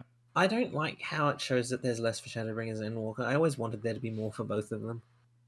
Oh, yeah. Well, especially Shadowbringers, but it's too late for that. Yeah, isn't that funny that a Realm Reborn has like 80 and then... and they're all difficult to do as well. And then the others have much bigger zones. A Realm Reborn has more zones. Yeah, but God, compare that to the size of like Endwalker's zones. Like, it's very tightly packed, these vistas. Lucio, you're only allowed to do X number of vistas per zone. It's hard-coded in the engine. I see. New emotes have been added, which is the we discussed emote. And then miscellaneous adjustments to action. So now we're on the battle system. Miscellaneous adjustments to action, trait, and status effect descriptions have been made. We'll get to discuss this next time when we get the full patch notes. Yeah. So, we'll talk about that. The following additions and adjustments have been made to job gauges. The appearance of the Dancer's Esprit gauge when filled to 50 or higher has been adjusted to be more discernible. That's nice. I didn't know it was an issue, but okay. No. The sound effect played when a bard's soul voice gauge reaches 100 will now also play when the gauge reaches 80. Moreover, a new visual indicator has been added for when the gauge reaches 80. Cool. Always I guess nice that's to when have it caps more. at damage. I guess so. Yeah. See, That's this next part is really interesting because they're This hiding. is so weird. Yeah, the new dungeon is still hidden in the patch notes. No picture. We know what it looks like. We don't know what it is. But what if we don't? Yeah, that might just be like an instance duty where we go into that. Yeah. What if we don't know what the dungeon is? Because it doesn't even tell us where the NPC is. We definitely do, though. You know when we start the game. Because we saw it fly like a dungeon, right? Remember like a dungeon intro in the Thavnarian, like with the broken house and shit? Surely that's a dungeon intro. But maybe it's not going where we think it. I mean, no, we've seen all the bosses essentially. I'm pretty sure that's the dungeon. Yeah. Yeah. The cannon thing. So why hidden? No, maybe there's no reason. They're just trying to be coy. Yeah, I can understand why they might not want to give us the name still. That's fair. Screenshot. But, like, we've seen it. Yeah. We know what it looks like. It's in the trailer. But yeah, there you go. It's very strange. Yeah. New trial, Endsinger's Aria. We've talked about it before. I don't think there's anything interesting here. No. Ultimus Bane, Unreal. Next part's interesting. Quite a low item level requirement for things, I think, isn't it? 560 for Endsinger and 560 for the others. 80 for Endsinger. That is still actually very low. Oh, that is low. Yeah, it's surprisingly low because the home gear's 590, isn't it? Yeah. Mm-hmm. Huh. Ultimus Bane is 565. Players can now be revived in battle after being incapacitated by falling in the following duties. It's over, everyone. It's over. You've ruined the game. The Naval, Never Reap, the Naval Extreme, Thought Hard, the Limitless Blue Hard, Containment Bay S1TZ, Amdapur Keep, the Naval Hard, the War Leader Extreme, Thok Extreme, the Limitless Blue Extreme, and Containment Bay S1TZ Extreme. That's such an end. Like this. That's the end of an era. Because really remember, the Naval obviously being the most classic example of like falling off and being like, oh fuck, I've fucked up, because you can't be revived. Yeah. Same with Amdapur Keep. Remember like Demon Wall fight? That's why you wiped, because once you fell off, no one could res you. You couldn't do the tethers. Yeah. If someone was dead. Yeah. I didn't know Bismarck didn't res you, but I suppose that makes sense. No, it doesn't. No, it's Bismarck. That's one of the things that made it horrible to get in trial roulette. Well, kind of. Well, the next one is even sadder, in my humble opinion. This one just doesn't make sense. This one bothers me more. Yeah, the following adjustments actually is just ruining have been made for no reason. Yeah, because certain fights are cool because they have a gimmick. Like, there's a key gimmick to a fight. And this adjustment removes that gimmick from the fight. The following adjustments have been made to the battle against Rasvelgar in Sorkai. The arena platforms will no longer be destroyed. So, boring. Yeah, I mean, I think I know why. It's because they can't get the trust system to like figure that mechanic out, and that's why they've done it. But that's funny. Man, that is sad, because that's the main section of the fight, because now you can just go anywhere. Yeah. You don't even have to think. No. Now that the platforms are just arbitrary. You might as well just remove the platforms and make it one big arena. Just make it a big arena, yeah. But no, I guess there's still some, like, you still have to move away from the heads and stuff. Oh yeah, you can fall off as well. Yeah, that's true. Okay, so I'm sorry. Yeah, you can no longer res people onto fallen platforms. That's true. Oh yeah. Damage inflicted by cauterize has been increased. Well, thank God we did minimum eye level on that. Mm-hmm. So we have it. We did it while... and that's one of the uploaded ones, so that's good. Yeah. Even if most of it's spent with a Saw parody. That's why it's good. The weekly restriction on rewards in Pandemonium as Fodlos has been removed. Hooray, we can farm them. Yes. The number of unsung blades of Asphodlos required to exchange for a discal tombstone has been reduced from 7 to 4. Does that normally happen this fast? I think yes, so. It does. Yeah. Okay. Gunbreaker, Dancer, Reaper, and Sage weapons are now available from coffers that appear after completing the Minstrel's Ballad, Thornton's Reign. You're getting Thornton weapons. Is that's big though? Are they getting the crafted versions? Assumedly.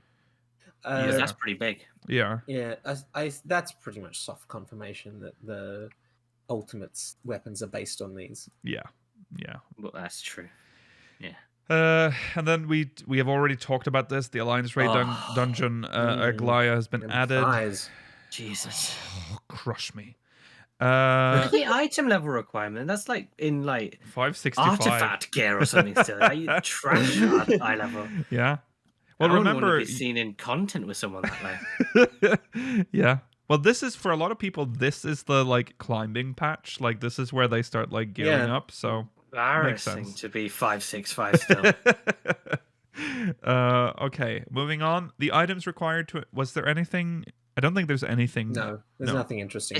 There's one quest that's worth noting, I guess. But yeah. Well, that's just the unlock quest. We already know there's 4 quests. Oh yeah, there are 4. Yeah, sorry. The items required to enhance equipment purchased with elegant tomestones of astronomy, radiant twine, and radiant coating can be purchased from the following vendors. So you can buy a second nuts and a coin. Jalakshai takes a shack of nuts. Wilmetta takes a shack of nuts. And Nesvaz takes Aglaya coins. So Nesvaz confirmed civilized. Well, at least we don't have to use the Aglaya coins. We can just save them up for the next tier. Yeah. True. We only need to upgrade like 4 things or something. Yeah. The following duties have been added to the Raid Finder, which is the Endsinger's Aria and Ultima's Bane Unreal. Sweet. Zodiark and Heidelin is moved to the Duty Finder. Sweet. And the Dark Inside the Mother Crystal and the Final Day. Echo already. Zodiark's Fall and Heidelin's Call now has the Echo in it if you get wiped. Echo's not going to save you in Zodiark still. You still got to learn how to do it properly. Everyone. That's true. Use the taco of shame. Or sorry, not taco? The Dorito. Dorito. The Dorito of shame. The location of enemies in the following areas have been adjusted. I'm just very hungry. Mordona, Thavnir, and Ultima Thule. They've adjusted enemies in these areas. I assume that is for result of the Raid series, the Beast Tribes, and the Omega quest line. Yes. Yeah. So that's Yeah. Interesting though. Yeah. The new Especially and again the Mordona one, because you're going to be level 90. True. So it's not like that's true. True. So this is again the new dungeon is moved into the expert roulette, and again they're doing the like question mark. The above is a new dungeon that has been added in this patch. Okay, dude.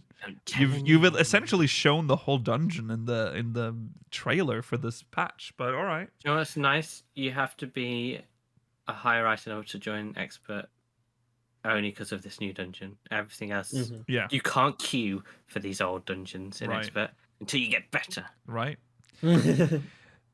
So I think this was already mentioned, but I think it's funny still. The following duties have been added to Duty Roulette Mentor, the Porta Decumana and Aglaya, and then the above is a new dungeon that has been added in this patch.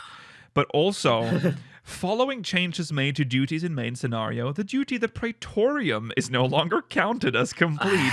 Players must recomplete this duty to unlock the Duty Roulette Mentor. So, yeah, boy. I feel like a whole group of toxic Praetorian runs. Yes. When challenging a duty with an unrestricted party, a vote to abandon the duty may now be initiated at any time. That's fine. Yeah. That makes sense. It's unrestricted. Yeah. Yes. They've also added... I would love it if it was just generally, though. Yeah. Abandon, please, immediately. They've added Stone Sky Sea level 60, 70, 80, and 90, and the Minstrel's Ballad Endsinger's Aria. Because previously... Did they just abandon it at level?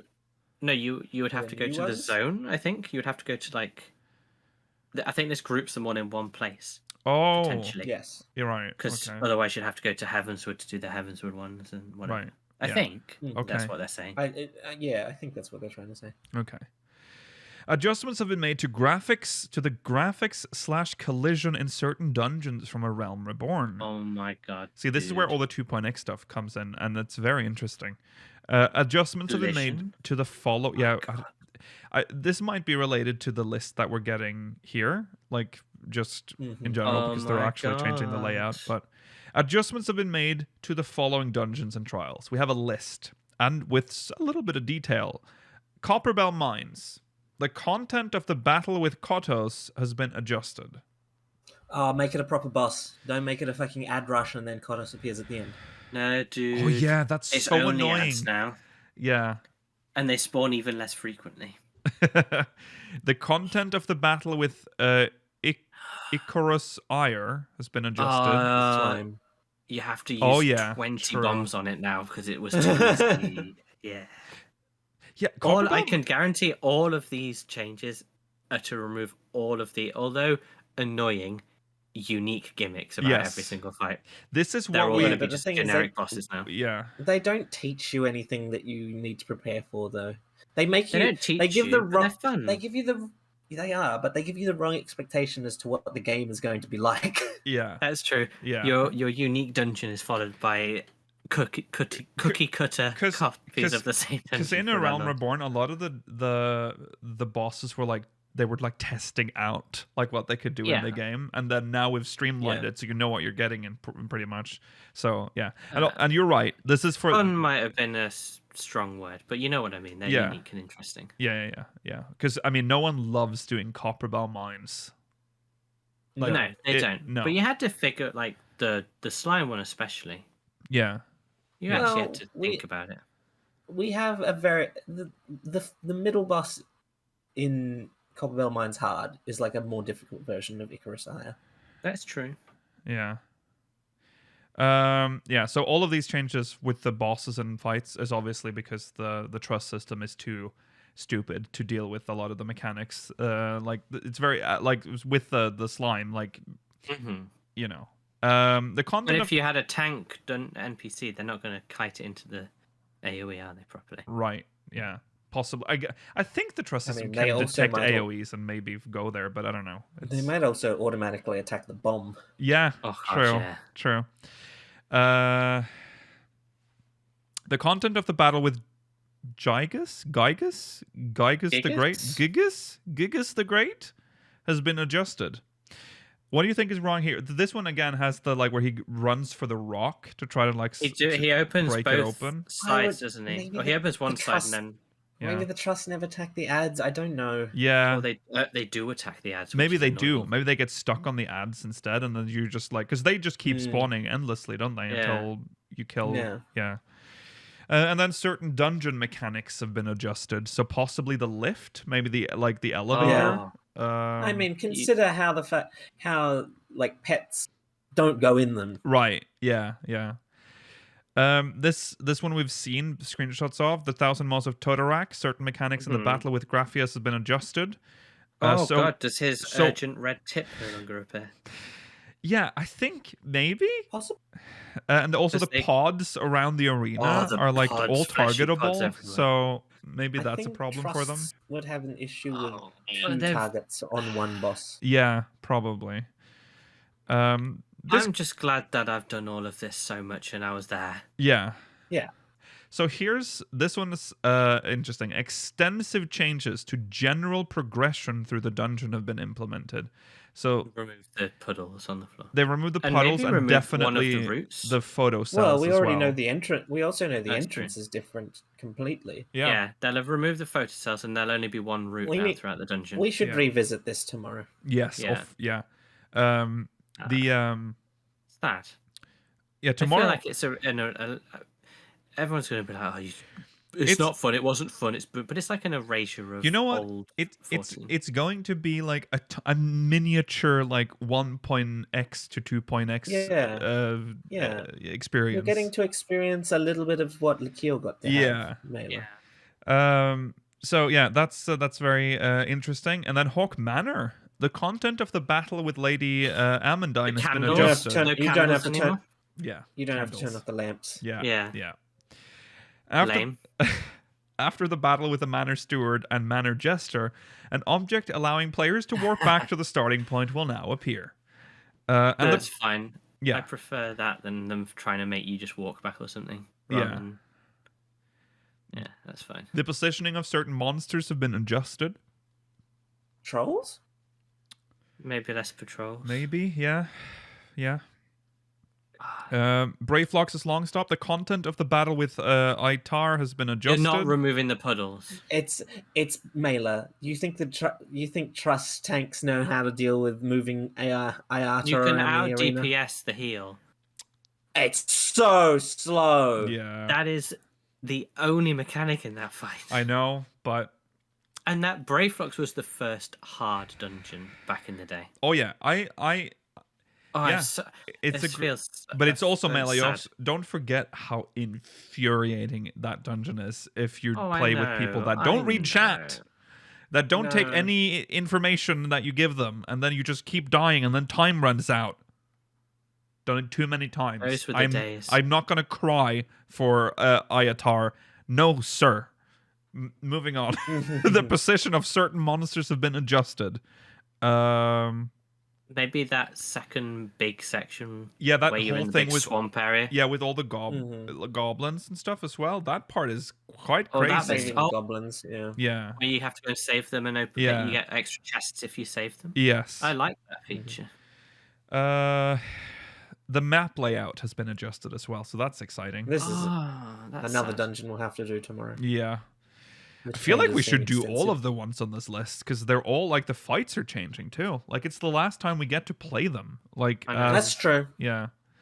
For Zamail Darkhold, the route through the dungeon has been adjusted, and the positioning of certain treasure coffers has been changed accordingly. I don't feel like that's necessarily needed. Well, see, this makes sense. I think I know what they're doing because we know that there's more Zamail around there us. Is more Zamail. So they might literally just open up one of the other tunnels and just lead us through there instead. The second part of Zamail is very non-linear. Well, not very non-linear, but there's a lot of unnecessary locations. Yeah. Like where you can get stuck down. You mean where you're going down that like spirally cliff bit? Yeah. With the Nixes. Yeah, I suppose there are like dead ends and stuff. Yeah. Because I mean, I guess they did it with Todorok as well, but especially with Zamail, literally just the 1.0 map. And then they were like, okay, let's just design our way through this. Yeah, let's put some boulders here. Don't need this part. Yeah, exactly. Okay, Stone Vigil. The content of the battle with Koshei has been adjusted. Is that the second? Is that the Bertha one? Is that the second or the first one? It probably is the Bertha ones, actually. Yeah, that is true. That's the one I think that the Trust would have the most problem with. Yeah. Yeah, it's because you have to use the Bertha on the dragon. Because Squadrons just ignore that. Yeah. Was that called Koshai? I guess so. I don't think I've ever read its name. Because I always remember Iskabind descends from the skies. Because it's on the screen. Yeah. But Iskabind is the final boss, yes. Koshai? I guess so. I guess so. First time I've heard it. Genuinely surprised. The difficulty of certain mechanics would have been a good Gillionaire question. It would have been. Yes. Yeah, it is Koshai. Yeah. What the hell? The difficulty of certain mechanics have been eased during the battle with Iskabind. Iskabind? I don't think that needs to happen, but whatever. Yeah. Iskabind I quite enjoy the difficulty level of Iskabind. Yeah. I think it's perfect. It's got very simple rush mechanics. They're perfectly telegraphed, but you do have to still pay attention. And then it has it has a cleave. It does, which is pretty tough. Yeah. It's got a few. Yeah, it's got a reasonable number of mechanics. I quite like it. Yeah, I wonder if I guess they're adjusting the one in the sky where it's in the sky and he does the whoosh. That's being. Yeah, but that's already got a visual AOE. Yeah. Yeah, I know. I don't know what what else. Drop puddles under you, or maybe it's removed the cleave so you can't get killed by the tank. I don't like this one. I need to see this one. I don't like this one. No. I don't like a lot of them. I don't like a lot of these, to be honest. Like we're again seeing a lot of like removal of like the uniqueness of certain fights. But I understand that. Then it's the price we have to pay for player-friendly for the system, unfortunately. They're not hard anymore, though. They used to actually be hard. I hope you like linear dungeons. Yeah. This is actually interesting because that's not a trust dungeon. No, it isn't. True. It's optional. Interesting. Yeah. Huh. So they didn't have to do that, but they just, I guess, why not? Maybe they think it's like maybe they think it's horribly ugly and confusing, like Zodiark. Yeah. Yeah. Okay. Cape West Wind. We know this. It is now a solo duty. Definitely need to do this. Yeah. One last time. Yep. Maximum. Should we try to do it minimum eye level again? We should try to do it minimum eye level. Give it a go. Maximum party size for Castor Meridianum now has been reduced from 8 to 4. The content of the battle with Black Eft has been adjusted. Why? Black Eft is just the magic. It's so funny reading this because I realize how much I just forget like the bosses because they just die like that now. No, I know. They might make them like not die like that. Yeah. Like they might give them a chance to do their mechanics and they might get rid of the ads. Yeah. Because the ads in Black Eft and Magitech Vanguard F1 are kind of unnecessary. Yeah. The content of the battle with the Magitech Vanguard F1 has been adjusted, which is the second. That's the Sid one, isn't it? Yeah, that's the one where Sid comes afterwards. Like he assists us during it, does it? No, he doesn't. No. He shoots I don't remember things that are making him invincible. He has the tethers that make him invincible. That's no. The Vanguard's after the cerulean part, Mailer. Yeah, this is like. Oh no, I remember. Yeah, I know what you mean. Yeah. He comes like right after. Tanks and then you're in there. Yeah. The content of the battle with Livia Sass Junius has been adjusted. Phase 1 or 2? Remove phase 1. Remove phase 1. I kind of agree with you. Yeah, phase 1's just shit. And also possibly not that easy to do with only 4 people. No, because one person's got to be tanking her. There's ads spawning on both sides. Do you think trusts understand how to do that? Yeah, no. Extensive changes to general progression have been implemented. So. Okay. Whatever hopefully that means. the Sid fight thing no longer goes invincible. That'll be nice. That'd be nice. Praetorium. Maximum party size from 8 to 4. Content of the battle with Mark II Magitech Colossus has been adjusted, so that's the first fight. Before the lift. Yeah. Okay, yeah. No, that one, in fairness, that one needed adjusting because that one was so difficult. I don't think I have seen it do any other mechanic other than just swiping its sword before it dies. Like I don't. No, it does I've seen it use exhaust. Oh yeah, exhaust. The pushback. Yeah. That's happened. But that's it. Yeah. The content of the battle with Nera Tolskeva has been adjusted. Magitech hands. The hand probably, maybe.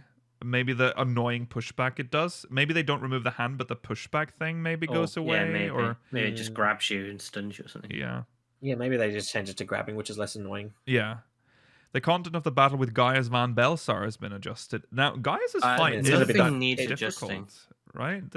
It needs to. Oh yeah, it needs to be buffed. The damage. Yeah. Yeah. It needs to do something. He's the final boss now, so... Yeah, that's true.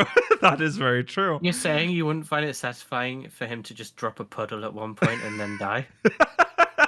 Yeah. Because I remember... The final of the game. I mean, I do remember when he actually did mechanics. Like when he did the I remember when he was like mildly difficult. Yeah. I can't remember any of his mechanics other than dropping a puddle. I'm sorry, Mele. I'm sorry. The battle with the Ultima weapon has been removed. The battle with La Habrea has been removed. Yeah, wow. Sad. Extensive changes to general progression have been implemented. Wow. Do you think they've also they've already mentioned they're removing the Maggie section? Yeah, I was going to say, yeah. That's sad. The ability to skip certain cutscenes has been added. Certain cutscenes. No, this is just the one at the end with Gaius, because that'll be the final cutscene now. Yeah. Only certain cutscenes. The battle with the Ultima weapon has been removed from the Praetorium and has been reinstated as the new trial, the Porta Decumana. Will this be 2 phases? I would think so. I think it would essentially just be... Yeah, probably. It's just Ultima's Bane normal mode now. No, because we would... Oh, yeah, true. No, because there's the part in the elevator first as well. Dude, this is a perfect time for them to change what happened to Gaius at the end of the cutscene to make it more in line with... That's fair. Dude, that's... Yeah. I haven't even thought about that. That's... Oh, the little sneaky... sneaky! Okay. So it's going to have the lift and then the Ultima magic and then the last phase.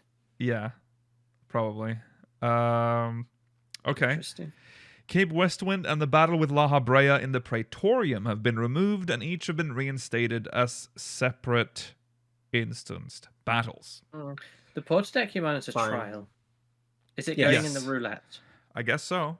It's in the. It mentions we'll talk about this later. It's in the main scenario roulette. Oh, that's bad, isn't it? Because that means now you have to be able to skip the cutscenes.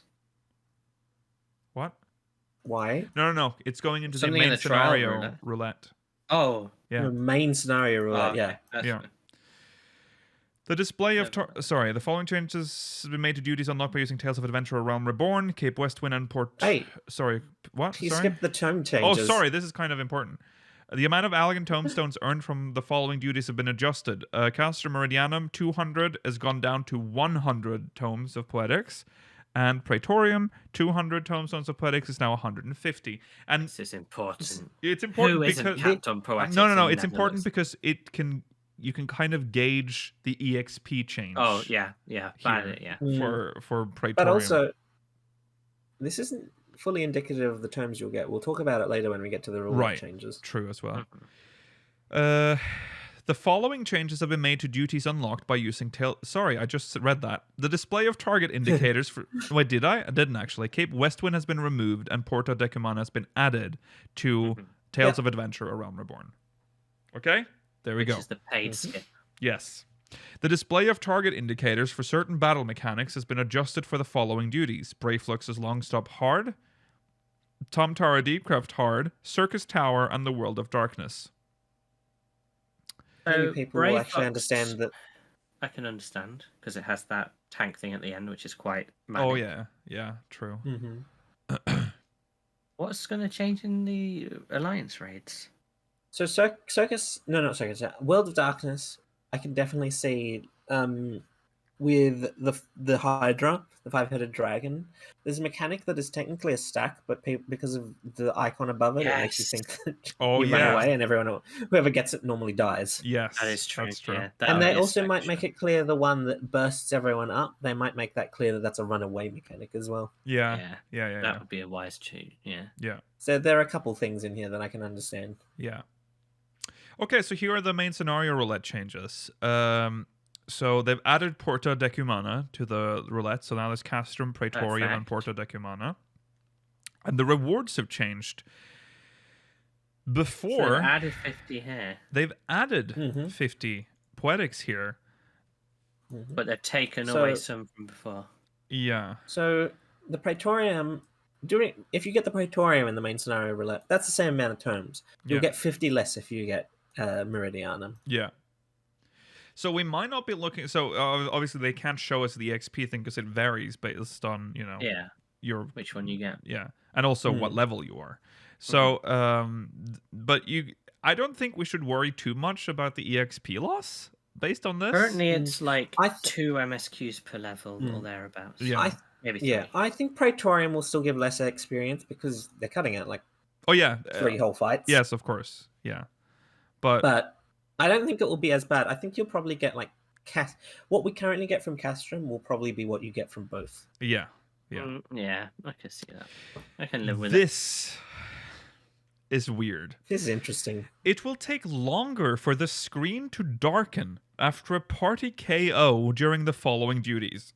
And it's the Asphodlos fights and the Minstrel's Ballad and Singer's Aria. And it says, this is an experimental feature that will allow players a grace period to better identify and understand the reasons behind the party KO. It may be applied to other duties or otherwise adjusted in the future. It's interesting. It's for a moment of... Normal is weird Yeah. That's weird, I agree. And Savage and the new Extreme. Is it? But I don't know if I dislike this, but I'd like how does it really help you? You get a better idea of where everyone died. Well, that's true. That's I mean, true. yeah, you'll see that it was like Cafe's So fault. you can point out, like, be like, yeah, you fucked us up. You weren't the AoE. I mean, I saw a meme on the subreddit, like, they might as well just have it show in the middle of the screen, you died. Yeah. Okay, so there you go. That's a weird change, but we'll see how good it is. As a measure to prevent illicit activity, the timing of contact prohibition and escape prohibition in the Epic of Alexander Ultimate has been adjusted.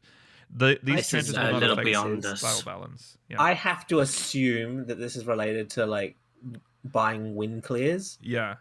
So, well, the damage is already done with the amount of people with the weapons. That's true. Yeah. I also don't know how this would fix that, but cool. Yeah. Okay, I'm going to try to switch battery while I'm reading this, so here we go. The following adjustments have been made to the Bosnian Southern Front and Zadnor. A lost finds cache has been added near the starting point of the Battle of Castrum Lacus Litore. A lost finds cache has been added near the starting point of the Dalriada. Experience points earned by completing the Battle of Castrum Lacus Litore has been increased, and experience points earned by completing the Dalriada have been increased. That's nice.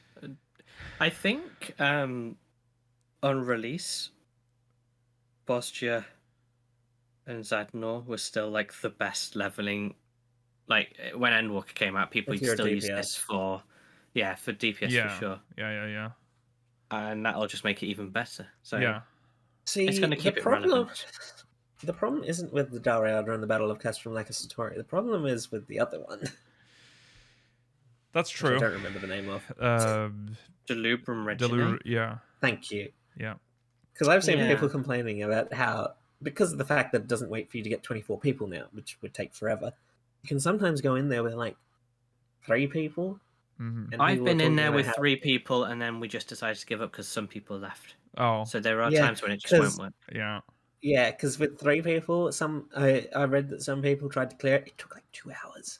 Oh, it's not worth it. Yeah, no, it's not worth it. They need to nerf it.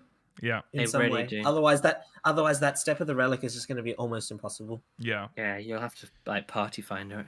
Okay, moving on. PvP. The following duties have been removed. It's the end of the feast, everyone. That's literally all of it. Training, ranked, team ranked, custom match, feasting grounds, Lichen Weed, Crystal Tower, and custom matches. Oh, sorry, team custom matches for Crystal Tower. Get it?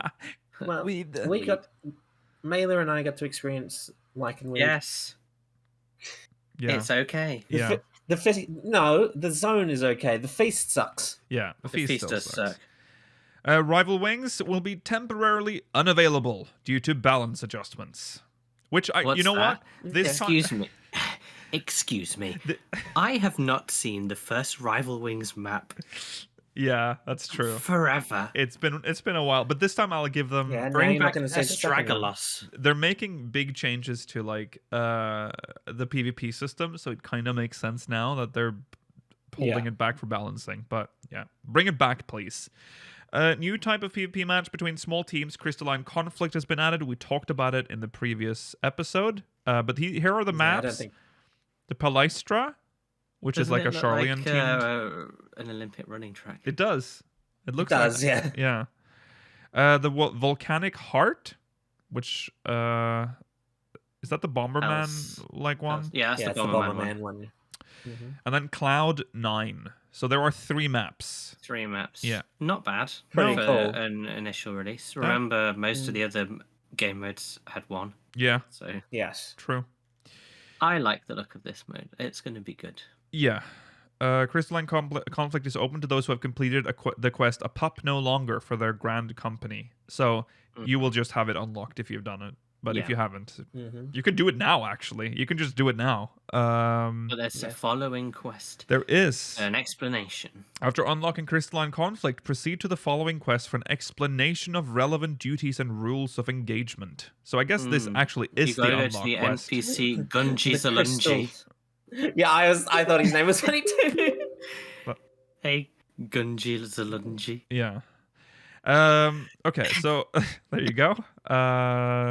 We don't need to talk about this at all because we've talked about it a lot. We've discussed it already. We've already it talks about like the Oh yeah, let's talk about that. I guess special things. So advanced rules. There are sprint zones. The Palistro and Volcanic Heart feature unique paths suited to running. Entering these sprint zones will grant the effect of swift sprint, greatly increasing player movement speed. So nice. That's what they look like. Funny looking ones. Yeah. Then there are jump glyphs. Cloud9 is equipped with jump glyphs. Stepping on a jump glyph will rapidly transport you to a specific location on the field. And then eruption, arena events, eruption. The volcanic heart periodically erupts, scattering self-destructing bombs across the field. Those who fail to avoid their explosive radii will take damage. Bomb cores will remain at the site of bomb's destruction, granting those who acquire them bonuses to damage dealt and limit gauge increases. There's also turbulence. Players cast up in the air. Oh, God, this is this is going to make this the worst field. Players cast up into the air by Cloud9's periodic turbulence will take damage upon being returned unceremoniously to the ground. However, they may acquire black chocobo feathers while in the air, granting them a soft landing and nullifying the damage. The locations of black chocobo feathers are indicated by markers on the ground. Those who do not wish to go flying can negate the effects of turbulence by using guard. Turbulence also leaves behind a twister at the site where it occurred, and it can be confirmed on the map. Stumbling into these twisters will result in damage and knockback. I think that's more interesting than it sounded. Like, the whole map will go up. You have to stand on a specific point to not take damage or use guard. Yeah. And then it'll leave twisters behind as well. True. Thank you for that memory, Camilozo, by the way. That's really cool. All right. There's medicine kits. I don't think these need to be explained. No, I don't think so. Oh, we talked about all the rest of this. Rises. Reward system we've talked about. Wolf's Den peer changes. Shop NPCs and available wares have been adjusted. Gungi Zalungi, a crystalline conflict attendant offering an explanation of the rules, has been added to the Wolf's Den peer. PvP section of the Duty Finder has been added. Crystalline conflict and crystalline conflict custom match. Okay, Party Finder custom match options. We don't have to talk about this at all. The arena for casual and ranked matches will change periodically in the same way the Frontlines does. Yes. They've also removed and changed randomly when you go in. Yeah. In accordance with the removal of the feast and implementation of Crystalline Conflict, the following UI elements have been adjusted: your PvP profile and introductory PvP pop-up window. So it now shows your series level on your PvP profile. Cool. Yeah. Mm-hmm. And Season 1 of Crystalline Conflict will begin. Garo is back. We've talked about that. Garo. New items. Here they are. In-game. Guys, have a quick look, guys. Look at the Lalafell. I don't want to look at the Lalafell because it's our stupid gear again. Yeah. It's horrible. The casters and healer arms aren't good. No. I don't like that it cuts off at the shoulders like that as well, but the chest piece is quite nice. Yeah. Not too bad. They have it's also not the worst gold color. Added 1950s / 60s outfit. Want to go to the sock hop, everyone? Yeah. This is actual. This is old people gear, but hey, why not? I need some representation. Also, Fortune Egg has been changed to chipped Fortune Egg. Important. Well, they're adding in a new Fortune Egg. Yeah. Goblin Larva and Kidragora is now rare. That's a weird choice. And then another extensive list of gear that can now be worn by... This is very cool. This is almost everything else in the game that is still gender locked. Yeah, so it's over now, thank God. It's available to everyone. An item exchange to upgrade crafted item level 580 equipment to item level 590 has been added. I like that the Rathalos gear still has M&F on it. Yeah. Well, that's because they had the same name. Yeah. And you were only supposed to be able to get one or the other. Yeah. Rusty, she's having a good time. Yeah, yeah. I don't know why we need to... Rusty. Crafting, yeah. That's stupid. Thank you. That is stupid.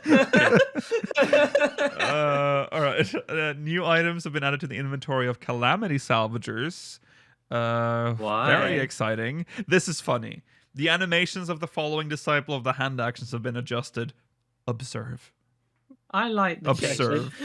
I like that you actually pick it up and look at it. Yeah. You will be able to check the required...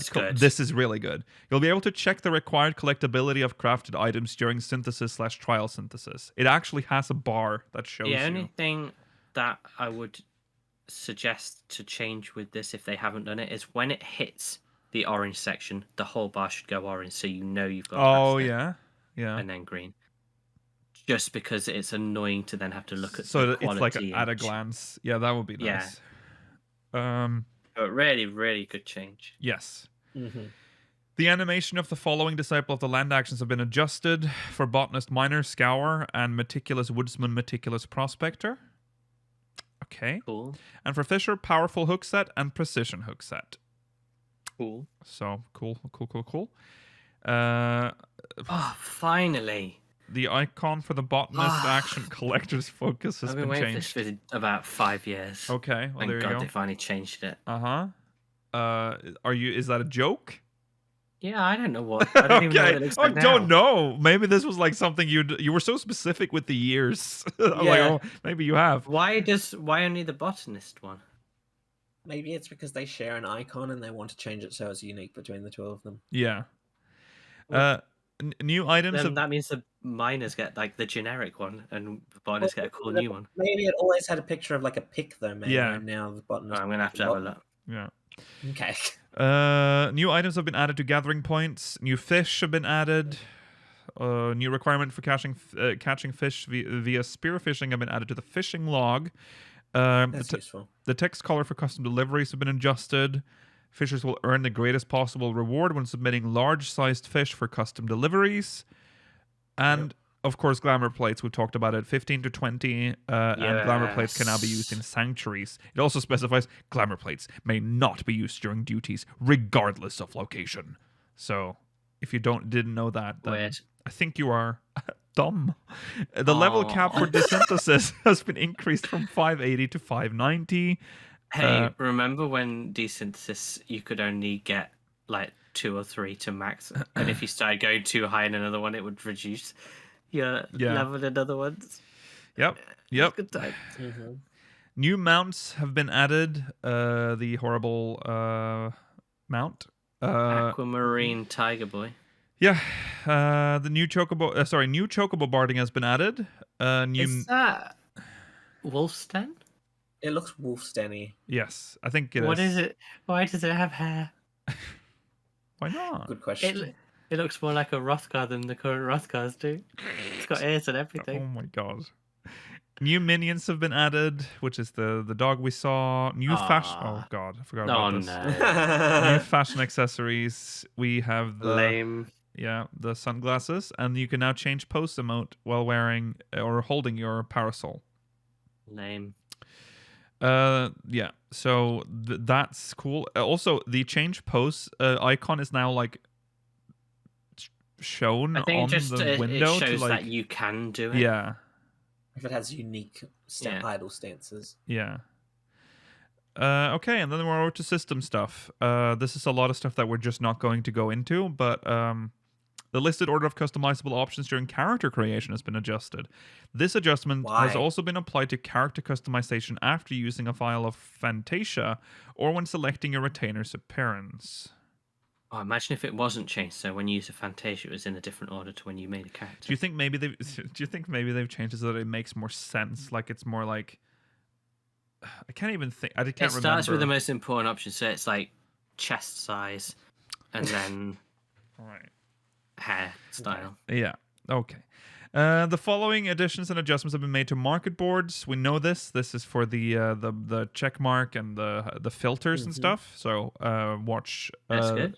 Or listen to the previous episode or the episode before that or whatever. We talked about that quite at length. And then just go backwards through them all. This one's cool. This one is additions and adjustments have been made to retainers. Level ranges for ventures are now ordered from highest to lowest level. That's good. Thank God. You always have to scroll down to the bottom. Yep. New ventures have been added. That's nice. Yeah. New items can now be obtained from quick exploration ventures. Pretty nice. You will now be notified if item placed on the market become prohibited or obsolete. That's fine, nice. I guess. It's not super, but this one. You may now create retainer comments. This is a blessing. You may compose a customized message of up to 90 characters for each of your retainers. Retainer comments are visible only to you, but it's a nice way to like. Finally, you can organize them by like mining mats and gather, botanist mats. Yes. Without having to make a document. That is or nice. Just remember. Yeah. Okay. The following additions and adjustments have been made to achievements and titles. Just tank achievements. Yeah. Don't worry about it. This nice. One I don't understand because it's so similar looking still. In order to more easily distinguish between completed/unfinished achievements, the background color of unfinished achievements have been adjusted. So currently, this is what you have. Yeah. So how do you, at a glance, see what you have completed? It's slightly brighter, and you see the icon is lit up. No, the icon is lit up. The icon is lit up. The background is the same. The background is exactly the same. There's no difference in color now. But now it'll look like this. Slightly I like brighter. this. I mean, it's slightly, but at least, I mean, there is a difference. I feel like it's a visual difference. Yeah. It's better than what we currently have. I feel like before I often had to just click on them because I couldn't tell at a glance. Now I'll be able to. Yeah. I would maybe grey out the achievement points thing as well on the ones that you haven't done, just to make it even more obvious. Yeah. But hey, it's fine. It's better than what it has. The adventure plate has been added. So we're not going to talk about this. Talked about it way. Yeah, we've gone through loads. We can read these in English now. The not that part.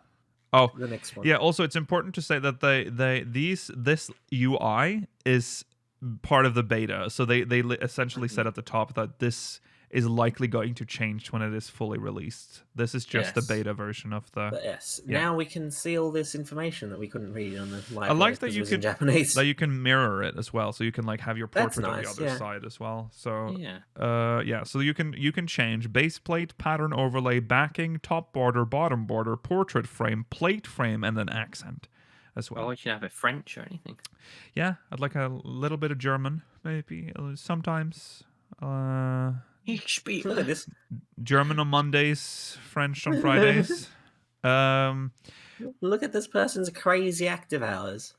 Wait, in the next one. Oh, the next one. Oh, that's stressful. That is an interesting. 8 p.m. to 2 a.m. on a weekday. What's their job? What's their job? Yeah, that's like work hours. Interesting. Okay. Do they sleep for like 3 hours? Yeah. Yeah. I hate that. Dream fitting, we've talked about, not talking about it here. Option to automatically target enemies when executing target-based attacks has been added. Players may choose to prioritize either line of sight or the closest target. That's so good. You'll automatically attack something if whatever you were attacking becomes untargetable. This is really good, especially for like PvP. Yes. Oh yeah. Yes. It's not a bad system. The following adjustments have been made to the NPC accompaniment system. As long as you remain in the same area, you will no longer become separated from accompanying NPCs when using the Ethernet or riding mounts. That's nice for people that do the MSQ after 6.0. Yeah. The locations of conversation points will now appear on the map. That's good, because that's good because I feel like I may have missed some at some point. Yeah. And there was no way of knowing if you'd done them all or not. Right. No. And here's another A Realm Reborn change that I really appreciate. The display of gear set names have been adjusted to reflect job and item level individually. Nice. Instead of just having it like slammed, like currently very messy. The way it's done. It's part of the label for it, which is annoying because it takes up like it takes up to 5 characters. Yes. Yeah. They've made some adjustments to the currency window as well. This is good. They've added bicolored gemstones and trophy crystals. The currency bicolored gemstones is such a nice update, considering how long it takes the shared fate screen to load every time you want to open it. Yeah. The currency settings function has been added, allowing you to customize which currency is displayed on the HUD. You may open the currency setting by selecting the gear-shaped icon located in the currency window, and from there you can select. That's nice too. Yeah. So you can show up to 5 currencies at one time? Yes, on your currency window.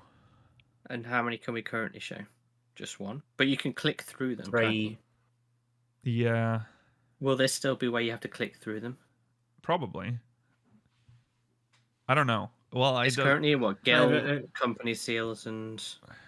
Ventures. Ventures? No. Yeah, no. MGP. MGP, I think. MGP. I don't think it's MGP. I don't think Ventures is mentioned. No. Yeah. No. Ventures is a weird one to actually include. Well, I in guess all, you can add Ventures nice. probably as like one of the fifth, like the Why fifth not? one. Yeah. I like this change in general.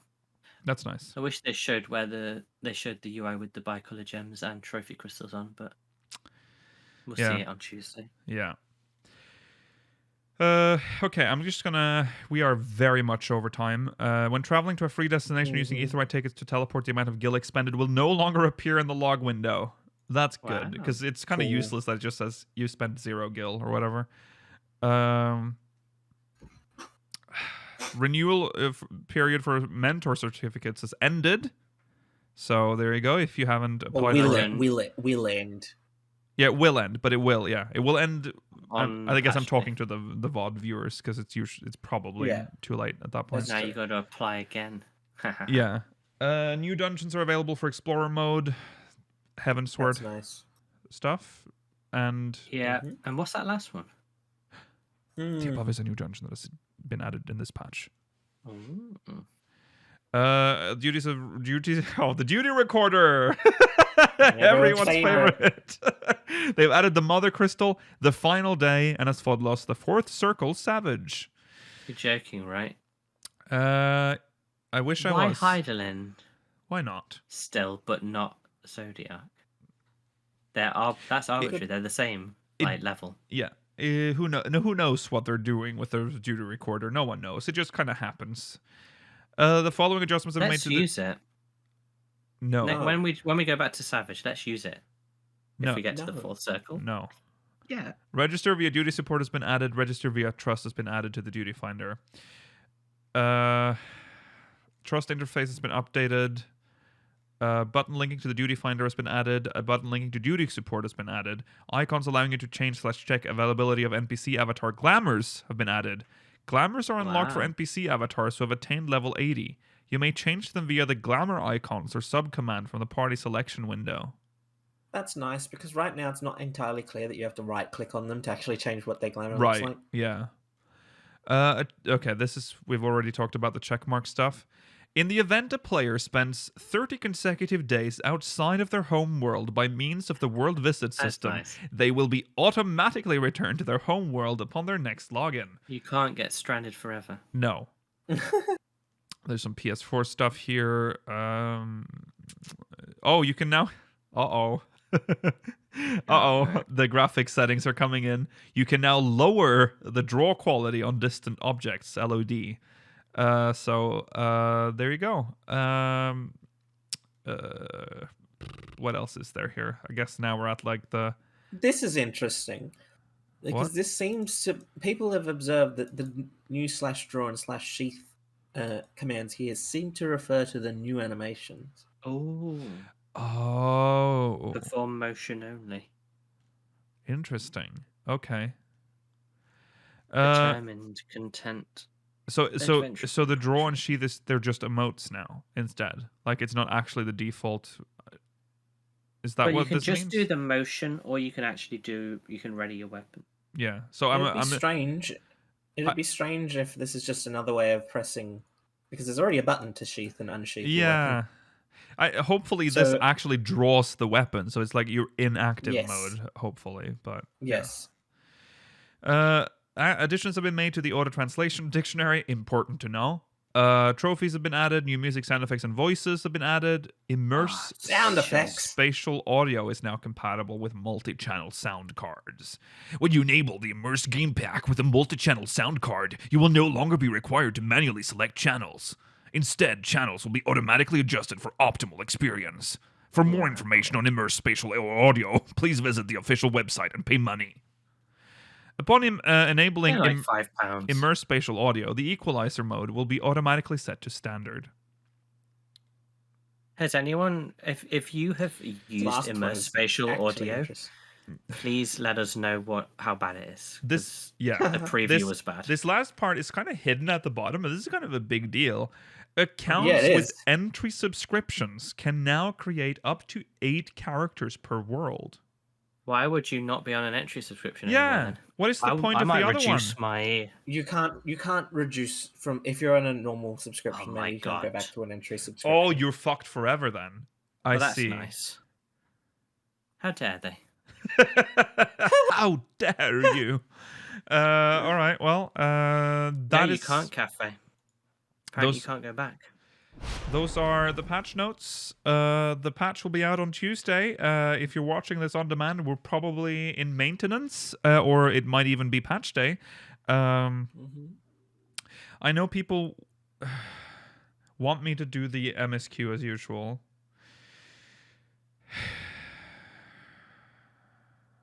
Oh, just do what you want. I guess I will. I guess I will. Why did you say it like? Were you thinking about raid? I was thinking about raid, but then I'm like, do we raid on patch day? I'm like, I don't have to worry about it because we don't have raids at all, anyways. No. So, either way, I would do this way earlier than the raid, wouldn't I? So, and also, I would happily have given up a raid day for patch day. Exactly. Yeah. So expect that, I guess, on Tuesday as well. Okay. We expect you to raid. Do the story in your own time. Okay. Well, we have to rush. Oh boy, we are way over, but we have to rush through post-show as well. So that's the end of the main show. Thanks for watching, everyone. We'll be back next week, same time, same place. Remember to follow on Twitter at SpeakersXIV, twitch.tv/SpeakersOfHeidel, youtube.com/SpeakersXIV, Discord and chat if you're watching on demand. If you're watching on demand, links in the description. Sorry, that's how it goes. If you're watching live, watch the post show. It's coming up. we'll see you there. If not, we'll see you tomorrow. Tomorrow we'll be playing through all the content that's being changed forever, so make sure you catch that as well. See you there. Bye.